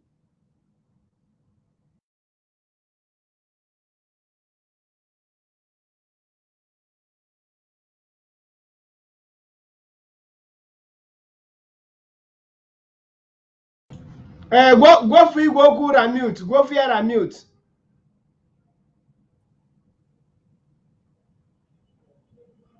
Wala hem kpai. Kpaije. Holum toma. Kpaije. Okay. Ndewo. Igbere ndewo. Tupu m agawa ihu ka m point to something out. Ihe anyị kparịwa ụka ọnwa anyị bụ ndị Igbere. Anyị da akpa ya ụka ụlọ.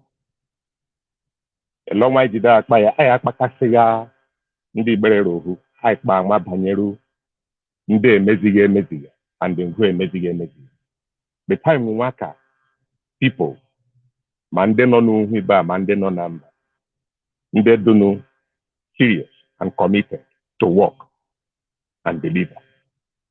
So him point out but I to generalize what we are saying. I want few they don't know very faithful, trusted, and committed to deliver whatever you put in their hand. So on the way forward,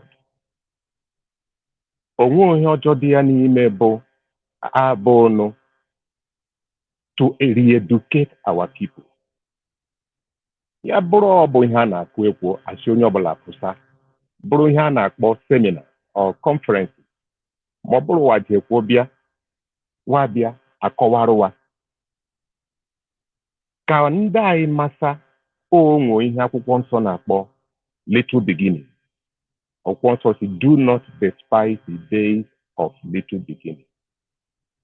Mbido do ala onye ọbụla bụ na oke mmadụ taa makwa big man ele a na-akpọ ya makwa rich man onye nwere uwe o nwere bọs bidoro o bidoro nke nta ndị anyị kwụsịrị ịghọta a ndidi dị mkpa ọ dị mkpa a mmadụ nwụọ ndidi ibido nke nta ya bụrụ ọbịa agbaghị ije skuul akwawarụ mmadụ ijetu n'ibe ọha dokwa eje onye ọbụ amụọ n'aka ọrụ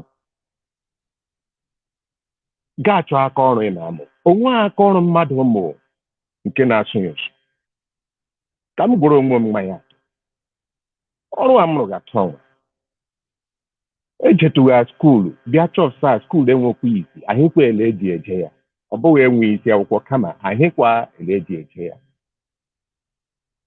mkparụdebe m sị ka m bịa mụọ aka ọrụ njeje mụọ architectural draftsmanship as an apprentice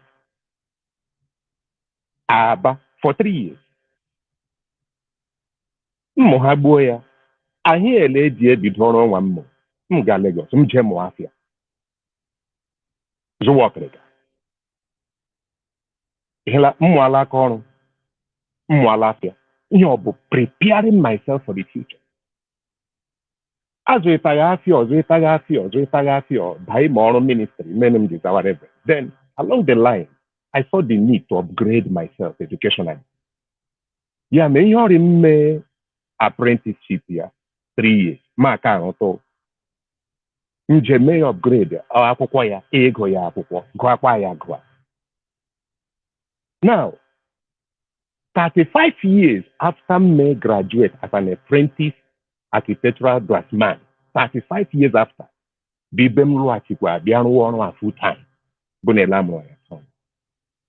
Ma mgbe m mee ya apprenticeship ma mgbe m ji emetụ upgrade ego ya akwụkwọ emegha m rụọ ya betọdụ hụ ọ ghọọla knowledge m nwụ dom n'isi onwe knowledge mmadụ nwụsa nke n'ala ma ndị anyị onye nwere opportunity mụọ ọrụ ma skuul akwawa nke ijenu university bịa n'ụkpọwa tai rụwa mara bank mara oil company ma ngwọ ha akwaghị mụọ anụ kapịnta mụọ anụ welder mụọ anụ electrician chọọ n'aka ọrụ nge ije amụ ọ bụ aka ọrụ ọha ịmụ bụ ihe na-enye gị erimeri zụọ agha nka gaa zụọ omerema ga-azụwa ahụ onye enwe aka ọrụ enwe future mgbe inwe certificate asambodo nke university inwekwanụ afọ ịmụ onwekwanụ nke ịkpọwagha onwekwanụ aka ọrụ ịbịa mụọ onye dela ọha enwe future ihe anyị ji eme bụ ime ka ndị anyị ghọta ndị youth anyị chụwa na-echowa ka wa ghọta because ụwa aghọta ya ụmụ nwaka nwata na-arụrụ m ọrụ ihe ọ na-evu ya gba ya na-ego ala ya ego ya gba ya na-agwa sementi ka wee ya gwa ya mkpọtụ izu nge nsị ya ibe ọbụ skuul akwawa ihe ịrụgha ụmụ mgbe ọ bụ ruo ọ na-adịkwa gị anya chọọ ọnụ aka ọrụ nge mụa mkpere ya ha 2 years ago ruo taa ọrụ ha ka ekwe oyi ije amụ ya sị na ya ka ịmụ la na-eji alụmako windo ruo taa ọ ka ekwe oyi ọmụmụ duto ego ọnwa ọ na-abịa bịa rụọ ahịa akwụwa ya inede chachiga ya anya okpoghe ahịa ka ọ bịa marụ ahịa je settle down jee mụọ aka ọrụ nke na-azụ ya nka. The way forward bụ ime ndị anyị re-educate ka their mindset gbanwee. Daily pay a na-eme mmadụ ọgaranya. Daily pay na ya guala na kwụọ ya 100,000 in a day. Echi gị achọghị ibe ọjị na-egu ala. Onwe future dị ya. So the way forward igbu ya ma nkenke. Thank God for Nnaikwu Mbo Oziomachi. Thank God for Madam Nepal. Bonunde Motoyalama Skill Acquisition Center. Advice ọjọọ m na-enye bụ ndị anyị ihe dụnyere Skill Acquisition Center ọnwa ka arụ ịtọwaje ya mara Igbere ebe ọma. Ka ya adụtụkwa discourage ndị busatụlanụ business wa busa emezi ihe emezi. Ka anyị nwee obu anyị emepesie ma industries ebe a. Maọbụla ndị mba anyị akpọtụ ụwa ada arụ ọrụ ebe ọ. Umere ime Igbere anyị ada ahị umere ime ibe wanụtasị ọrụ ebe ọ. Nchiri ụwa ji nwe mkpọli. Ese ka anyị jekwala marakwala ede ndị a jide arụ ha ka ndụ anyị dị beta. Ka ndị anyị adatụkwa mba ivulakwa ya industries Igbere, ivulakwa ya businesses Igbere bụ ihe ga-enye ndị anyị challenge to come up and change their mindset. Ka mkpa ndị ebe afọ na ndewo. Reverend and the architects, Ipatalike, Ipasibuya, and Igbere say Anchina Nuno, na hele Botan, and Eli Manai Osimirima, Madam Nepal, Opai. O Ezuku, I hear about Mara Bible. Okamati Riha war, but on one young watch, they say, Nde. Work with Lord say yes. I will keep the feel say majority mega omere mega but any la passing. My all these things I set here up Igbere. The Kwahe Madole you know Nyaraka ndo ha bandekwana okwe enyendo na-enyere ndị ọzọ aka da asọmsa ndị ọzọ. So yes, nnabasa ihe ozugbo no mkpa say ka ike agwụtụkwa anyị ma igwe egwu a mewawa ihe anyị kpa ka ihe dị okoro Igbere si ịgba ọfụsa bara Igbere uru Igbere abakwaranụ ihe oru. Oziọmachi ndewo ịnụlanụ ihe asịga ma elejide asị ịgbanwe onwe anyị o mere m anyị echiche.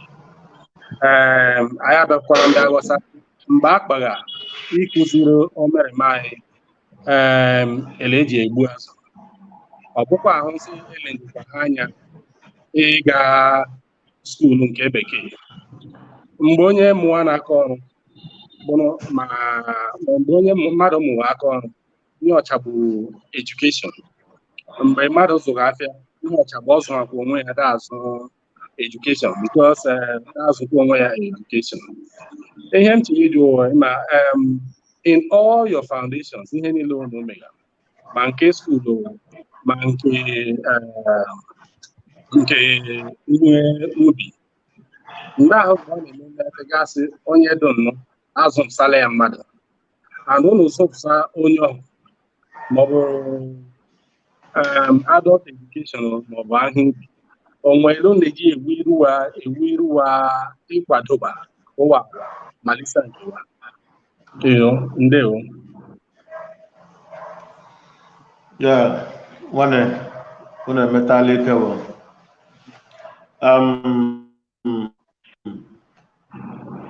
Isi ihe anyị mere bụ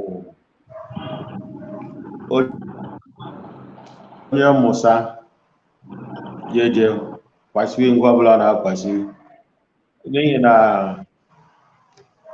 ihe greenhouse isi ka emewechagbuo ya ele ahịa ndị ji mee ya onye na-ekwu oke okpo mana anyị kụzie ya nwa ụzọ dị iche onye ọbụla ịnọ anyị ibe ọbụla ịnọ ide opete ọbụla ịnwụ ihe eji ya kụọ ahịa ubi gwekwara ya nwa atọ maọbụ ọnwa anọ ga-akwa ịkwa ọjọ ọtụ ndị nọ ndị lanụ wa mụ agboo nọ ndị ụwa na ọda arụrụ anyị Western currently my expansion from initial 1 greenhouse to 4 so ọkwa ndị rụọ ọrụ ebe ọ nke ọjọọ ya o nwere ihe m chọọ ịkpaịtụ tupu m agara ihu ịma ihe oyi ọtacha mkpa ike nkelekwa unu ele ndị ọjọọ ji kelee mana m chọrọ ịgbata ọkpa ihere ole ji do ịkpaịtụrụ ụfọdụ ya ịmachi ịkpa ihe banyere capacity building or development ọ na-anwa abụ ihe ọ bụ emekwa ya ahụ ugbonge ya bụ ugbonge ọhịa ime ịta nke ịnwụsa ga-eji ndị ya deeti ya ọrụ echi ga-eme ịtụkwa ọjọ ọbịa na-eme ahụ ụlọ ọrụ dị iche iche ada kwamgbe ada enwe ya ihe ọmụmụ dị iche iche ma ndị a na-amụ elibe mụ seminar conferences nwekwa ndị a na-eme on the job ma ndị a na-eme aga n'ụlọ ọrụ obodo ebe a makwa na mba ofesi gaa ihe ele ejide eme ya onye ọbụla amụsa ya mee ọbụkwa ihe a na-eme emekwa ya ahụ ya bụrụ o gbuola mana ebe m chi gbata ọgba bata uru ike bụ nsogbu anyị nwere bụ enwe capacity development or building enwe education based enwe trade based enwe wealth creation or finance based the work skill acquisition ibe m chi gbata ọgba bụ ibe anyị nwere nsogbu ihe m ga-asị bụ nsogbu ọ bụ sọsọ ndị Igbo anyị nwe ya ihe a bụ nsogbu zunu Naijiria rụwa ọnụ ma Afrịka rụhụ ndị ahịa bụ nsogbu ahụ wealth creation knowledge of wealth creation ụfọdụ ama ya ihe ya bụ nsogbu enwe emere m abịa ihe taa afụfụ over the years 10 20 30 years ya nwere oji Chineke emeri ya mara amamihe ndị onwụsa ya nwere oji mee ihe na foto ifo bịasị ka ọlụ uhu yeru ndị nwanne ya wa ka wasị wuo ọ bụ abalị abụọ abalị atọ onye ọba chọkwa ido ele onye ọ bụ ele ọ na-adụ tụọdụ mma ka eme ka ndị awa mara ele akwụkwọ nsọ si ya gakwuru ndanda jeje mụrụ ihe ndị ele ndanda na-eme ndanda nwụsa ahụ ya edebega ọ na-erikwa gbu ihe onwụsa ihe onwe ele ọdụ maọbụla ndị arụ anụ ọrụ aka nọ n'ugwu onye nwụsa anụ 3,000 4,000 5,000 daily o sevulio 3,000 in 10 days ihe 30,000 ụmụ ndị akwụwa 30,000 in a month 30,000 ahụ o sevuo ya 100 days ọghọla ego ole just like that but Reverend Mkpanye nsogbu ụfọdụ wa na nwa bụ enwụsa ya izu eriba ya izu nwa olileanya a na-enwụsa echi ọ bụghị ele wealth creation ji edo so ọ dịkwa mkpa ada akpanyere ụwa akpa ada eletuju anya ngwa ọhụ imekwa ụwa marụ maọbụla ndị ụwa fil ofu n'ifo ọ bụ nwa nke ụwa nwụsa adịwega onye ọbụla emela ihe na enwela first stream ya bịa nwụọ second stream nwụọ third stream nwụọkwa multiple stream ọ bụ enwụsatụ ngwa ele Igbere na-asị igurube gbakọta ọkpa wa gbawasịa ite na ịlụghachi ihe ajụjụ ọta mkpa ike ihe anyị emeghe ya bụ eme ke nnufu onye ele mkpala anwụ opete ma inye ndị ọba ọrụ ada akwụ ụgwọ ụmụ ndị akwụ ụgwọ ndị Igbere nọ n'Igbere akwụ ụgwọ ma ndị Item ma ndị sakwa Kogi steeti enwe about 5 or 10 people sa Kogi steeti akwụ ụgwọ so ihe anyị meghe bụ eme ya ka enufu onye onye nwekwara ike on the sideline ọ dakwa eme nke emegha ya da eme ure ya for instance inwe ike iji pel ga-eme greenhouse farming technology igwuru na pel ga-eji ihe ịkụ akụ danwa agba ya mmiri tinye edeweghị ibe o jede enwesa ma sunrays ma other thing then onye ọbụla kwa eme ọ bịa rụọ ọrụ akwụwa ya ụgwọ onwe nke ọ kụsara nke o meghiri ibe ya egwuru ya tikọta akpọ ya ime ahụ nke ọma then nke ọja bụrụ ya bụrụ ihe seedling yara ọda dịsise do important anyị aka emewe ọhụụ mana ọ dụhụ ahịa omume anyị which onwe ihe na-anyị wegha ụka ebiri think tank or an aspect of ụka ebiri inwe ike ịmala ụka ebiri emewe enwe think tank abịa tụtụ atụtụ ma nna ekwu nd ma sọni sokwa ahụ ma ndị ọjọ ya asị ọ bụ inine initiative at least sang ọhụụ in initiative can handle that aspect because ihe mkpụrụ ndụ a ọ bụ ebe ọbụla ahụ amaba aka ọhụ ị nakwa ha eme mee ya mezie ya emezie ọdụ nwere ihe ụlọ akwụkwọ nwa anyị mere ụfọdụ bịa si mọrị masị wọdị ịnwa ngwa anyị specialize ka anyị mewela n'ọnwa mepụta ya ihe dị na akpawakwa ọhụụ ịkpara so ele in initiative handle ọhụụ o welcome development so ndị ọhụụ ọgbaghara anyị ime in initiative ma which mmadụ before afọ a na-agwụ ya kickstart ihe anyị kparị a na-ama mewe ngọ ihe ya ndị anyịwa ihe ọkụkụ wa akụ ma etozituwere awa aka karịa ma ele anyị mara oziọmachi ndị wụrụ oziọmachi ndị ka nụla Chineke gbaa gị ume adatụkwa mba elaisiga welaisiga ozugbo anyị range oge anyị dadụ nwa kwafu ka m kpọbasa Igbo CEO of Uche's Garden Igbo ọ bụrụ ka nọnwa just ọdụ nwa ka awike aga na-aga ọnwụ vidio nọnụde trend and ihe mgbada akọsaja akụkọ a Igbo ọ mgbe ịkpọtụ ụka ma ndị sa ebe dị iche iche ma from even all the way from Arochukwu rụọ n'ọrụ Uche's Garden ọnwụ vidio m lee last week onye asị ka ewere ọrụ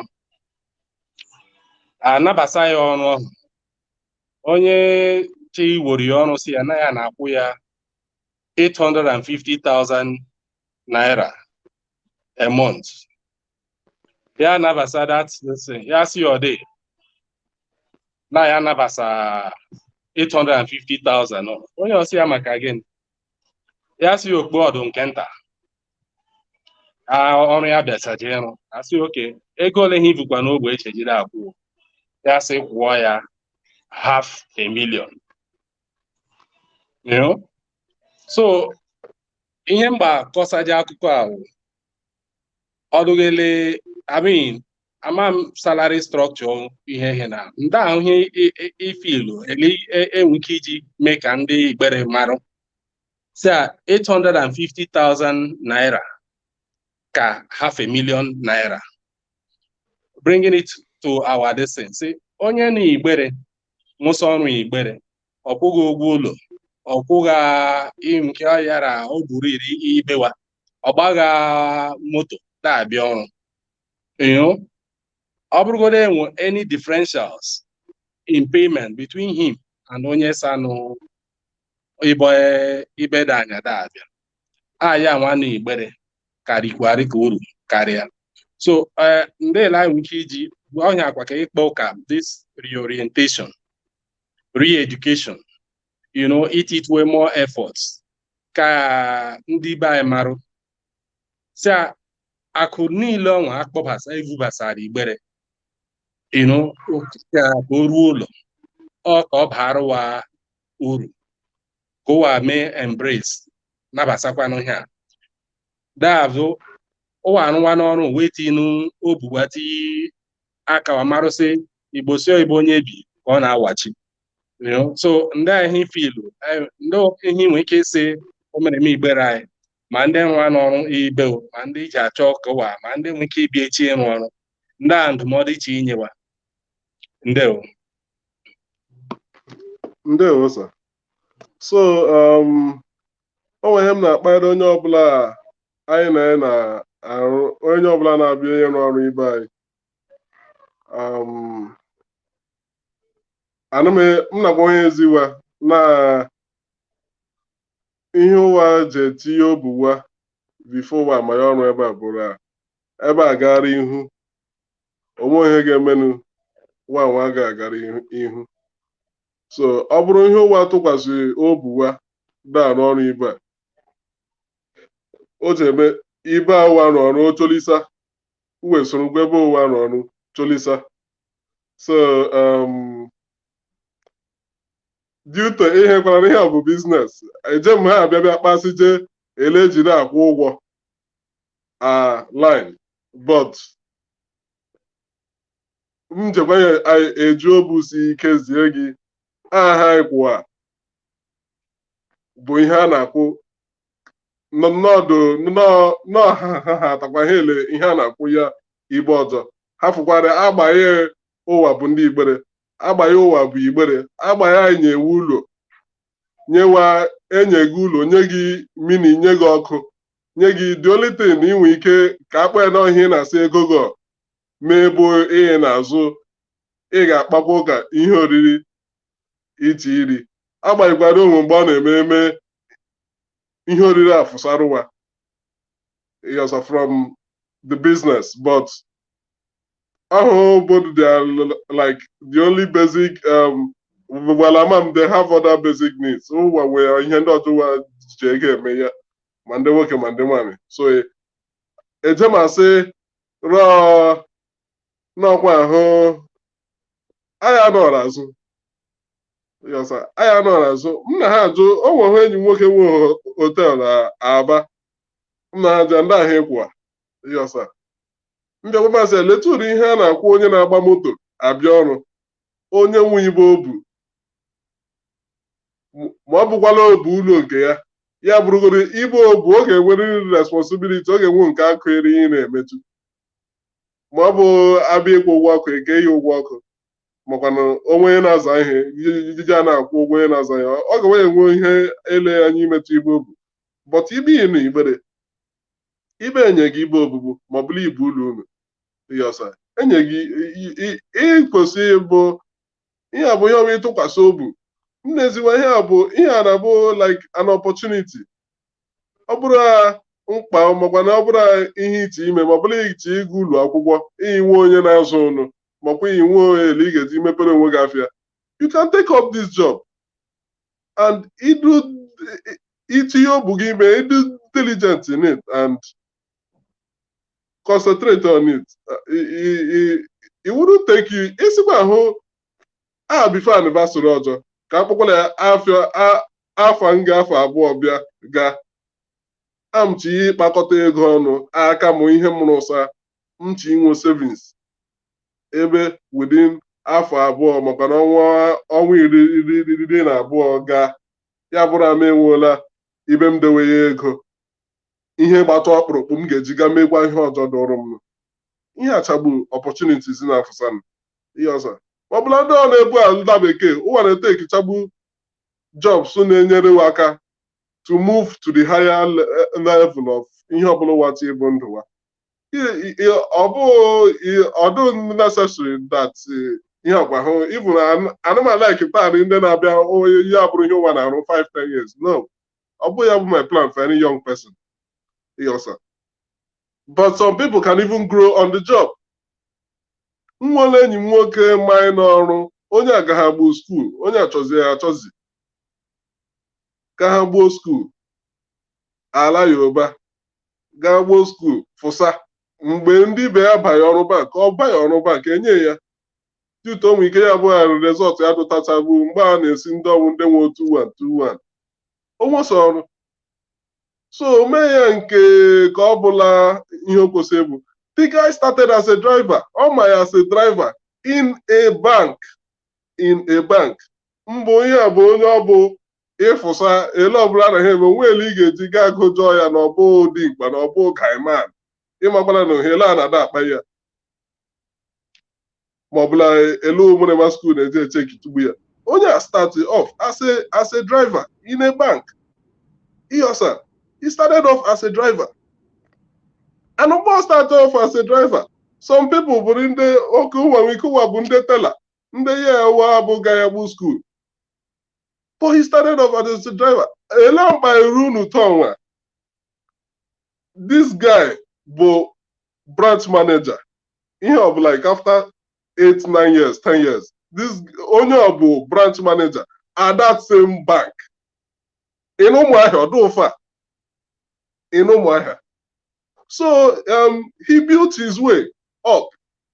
Ọ nọ him ibe ọ bụrụ driver ya anaghị evubata ndị na-abịanụ ọnụ ahụ mgbe atụ ime employment ọ baela ihe ọsa ọ gbakuru ahụ due to elo ji na-eme ọ gbakuru ahụ due to elo na-eje mix you up with a lot of people ọ gbakuru ahụ na the ranks and he's growing and he grew ihe ọsa so ọ bụ nke tonwa ihe a na nwa akpọ ma 5 ma 10 years elu akwa ihe ime aka ele a ọ bụrụla ihe ọsa so enyi dị iri ọtụ ndị a ka ụwa melasatụ ihe ọsa ọ bụ ị ga na-ele anya ka akwụa gị ihe ama mgbe ụfọdụ masị unu eduwetụrụ ọdụ cheki tu ma anyị rụsa ihe eji akwụ ụgwọ this month iji ahịa ọkụ ịgbanye ọkụ agbanyụ chi abụọla I'll have to remind you to put off the light iji ahịa ihe need clean for your guests to come in. Nwanne m Igbo, thank you very much. Imela ka mkpọbasa Chief Agụ yu agụ ka onye ogboro nwa nkeji nge nyetụ anyị okwu ikpeazụ ya ime okwu ikpeazụ ya kpakwara anyị ndị ihe eji eme ka ihe a ụmụrịma ntorobịa anyị ụwa gara ihu eluwa kwesịrị ịdị gara ihu gboro nwa nkeji nge nyetụ anyị okwu ikpeazụ Chief.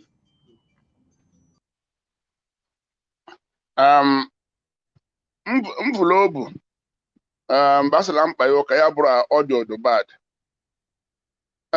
ịchọwa train somebody ị ga-find a way ịchọsa anya bụ interest onye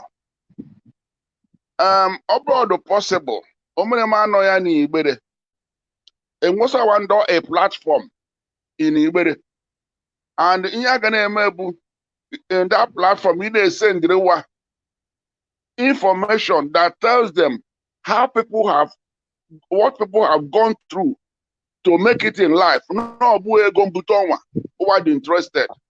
Mba nkenta on field na Market Road. Emela I think Market Road field by Tenant Road. On another one don't know Danfodio Road. Yeah, na get lembo nyana on the Aspro. On abu a steel film. And a zimbo. And I think if we can now get something like Obrumbe each time, Obrumbe occasion, like Elabaije Easter. I try to you to so many inside the house and show them a movie of what people go through to make it in life. When you call it a film or a movie, it will interest them to come in. But they'll walk away. You must find their interest. That in like Igbere now. About the possible. Na na menye coupon or gahi umbrella ukwo. Ah na hisi madanya. Nye na hi obula ba okpa ya. Nyi wana na eba nda ya. Football coupon onya pool. Every day. Nyi obula interest o mrema. You got just and go interest wado. Ga find a way to make them to come into that orientation, which is how to change their mindset. Oh yeah, I see now. Madam, nkeleta yike. Ye chetuwe echiche. Ka emaru.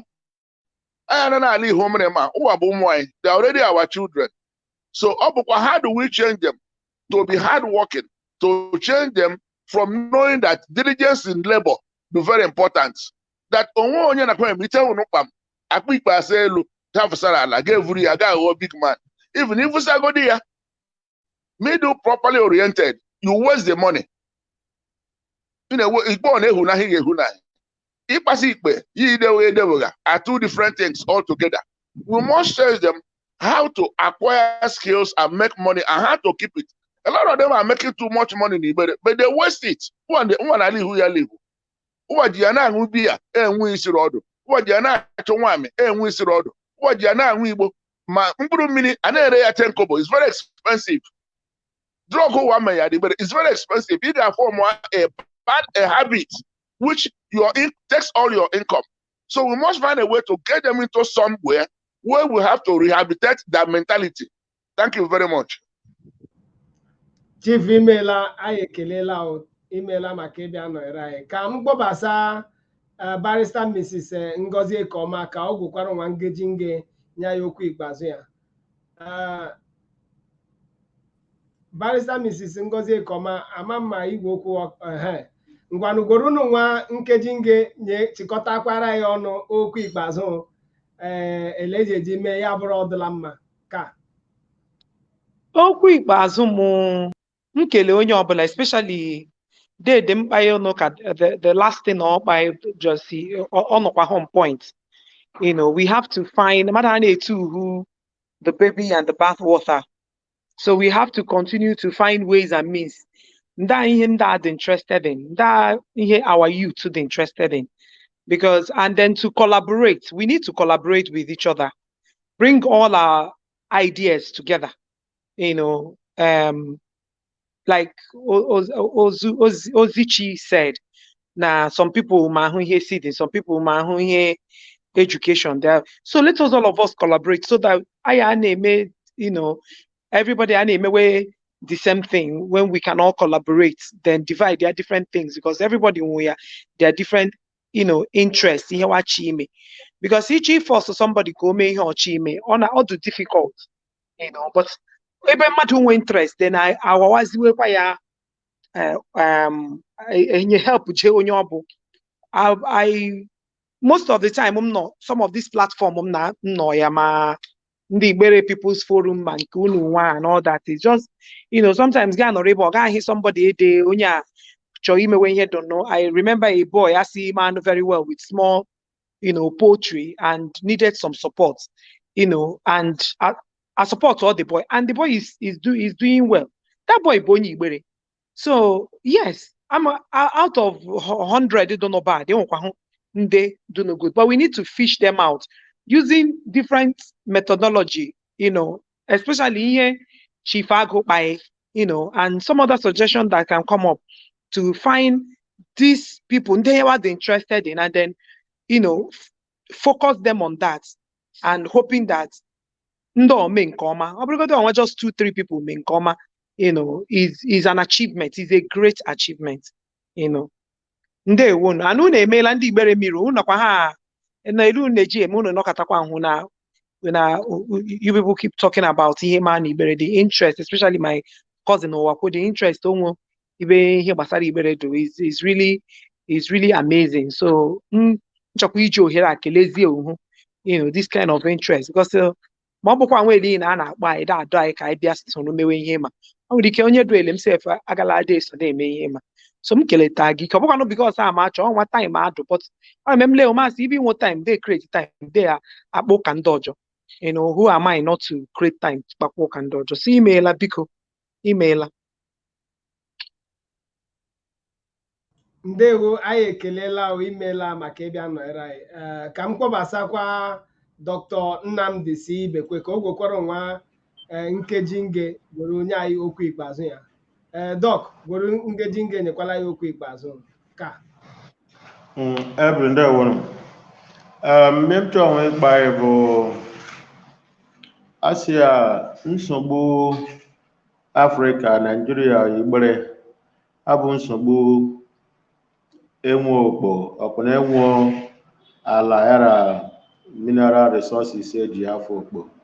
The nsogbu bụ nwa inwesa amamihe eji ha na-ese ihe ndị enwe ya abarụ mmadụ uru, onye ọbịa ele ibe karịa ibe ya mee ọdụ mkpa ihe anyị tita uchu ike ime ka ndị awa musa ihe ele Ethiopian Enoch si Philip ọ si ndị ele anyị eji na ama aghọsa ihe ya gwa ma onwe onye kụziri ya nụ ya mee ọkwa okere ọrụ anyị ihe anyị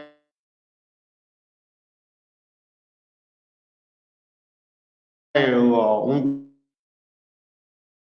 ọrụ aka Chineke ijeje mewezie mba ndị ọdịle ele ibe mgba unu jisie n'ike Chineke wee nyere anyị aka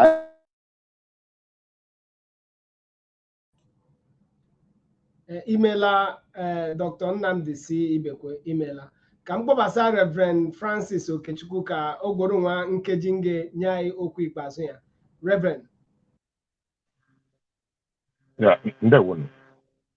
Ihe m na-akpa ikpeazụ ya bụ two things. Nke mbụ bụ ime ka onye ọbụla, especially ndị anyị bụ ndị nọ n'Igbere, ịkpa ya ka waghọta data mmadụ n'Igbere does not mean frustration. I mean condemnation to frustration in life. Anybody can prosper anywhere. Ma ọ bụrụ ahụ ime dụrụ ya gị mewezie ndụ ya mewe. Ibe mmadụ nọ a na-abụkarị problem ma ihe ime adụrụ ya.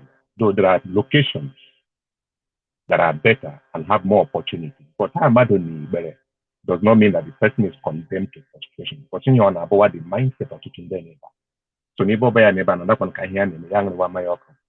That one can hear me, young one say young one gay. So I mean the willingness to pursue things. So means that team advice, let's change that mindset. Number two, can I add to what like I said earlier? I appreciate on your balabino Igbere, Julano business and labor.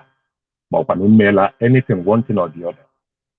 In that may empower our people either through skill or through grants or whatever.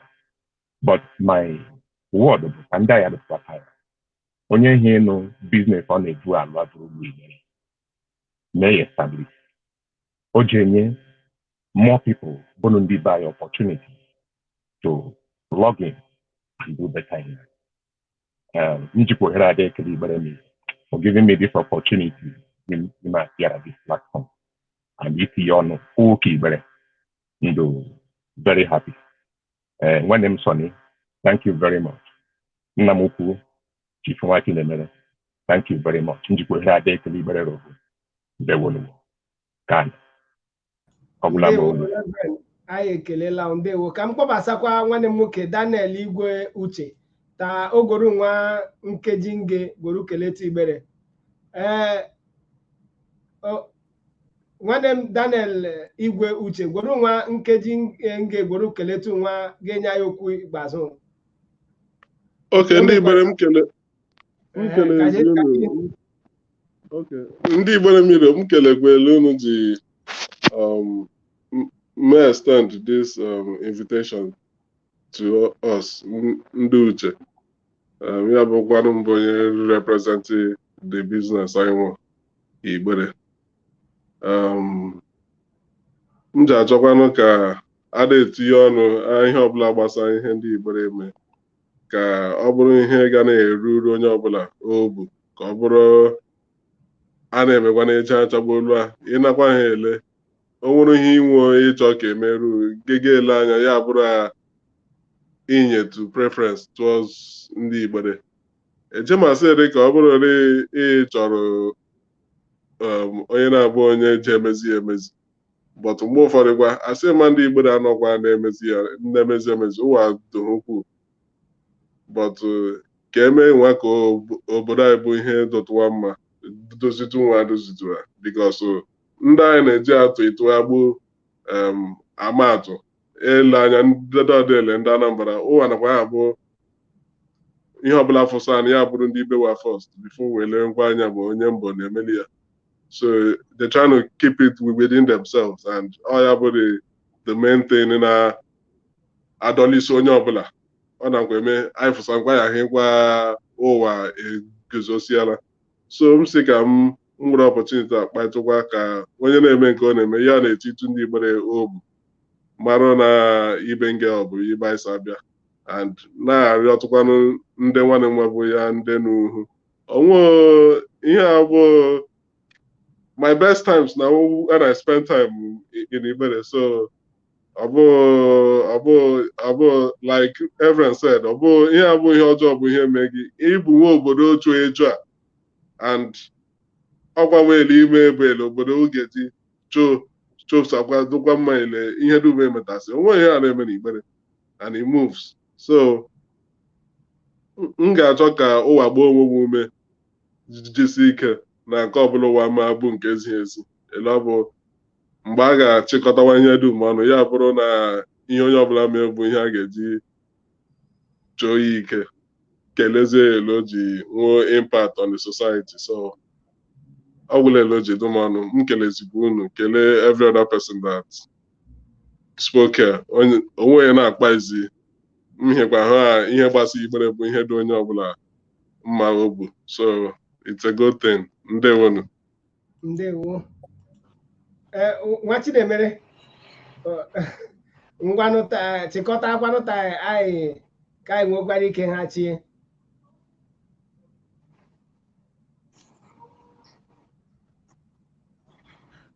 Nwa Chinemere chịkọtanụ. Igbere rohu ndewo. Osimiri ọnụ m jụrụ ekele Madam Nepal Oziọmachi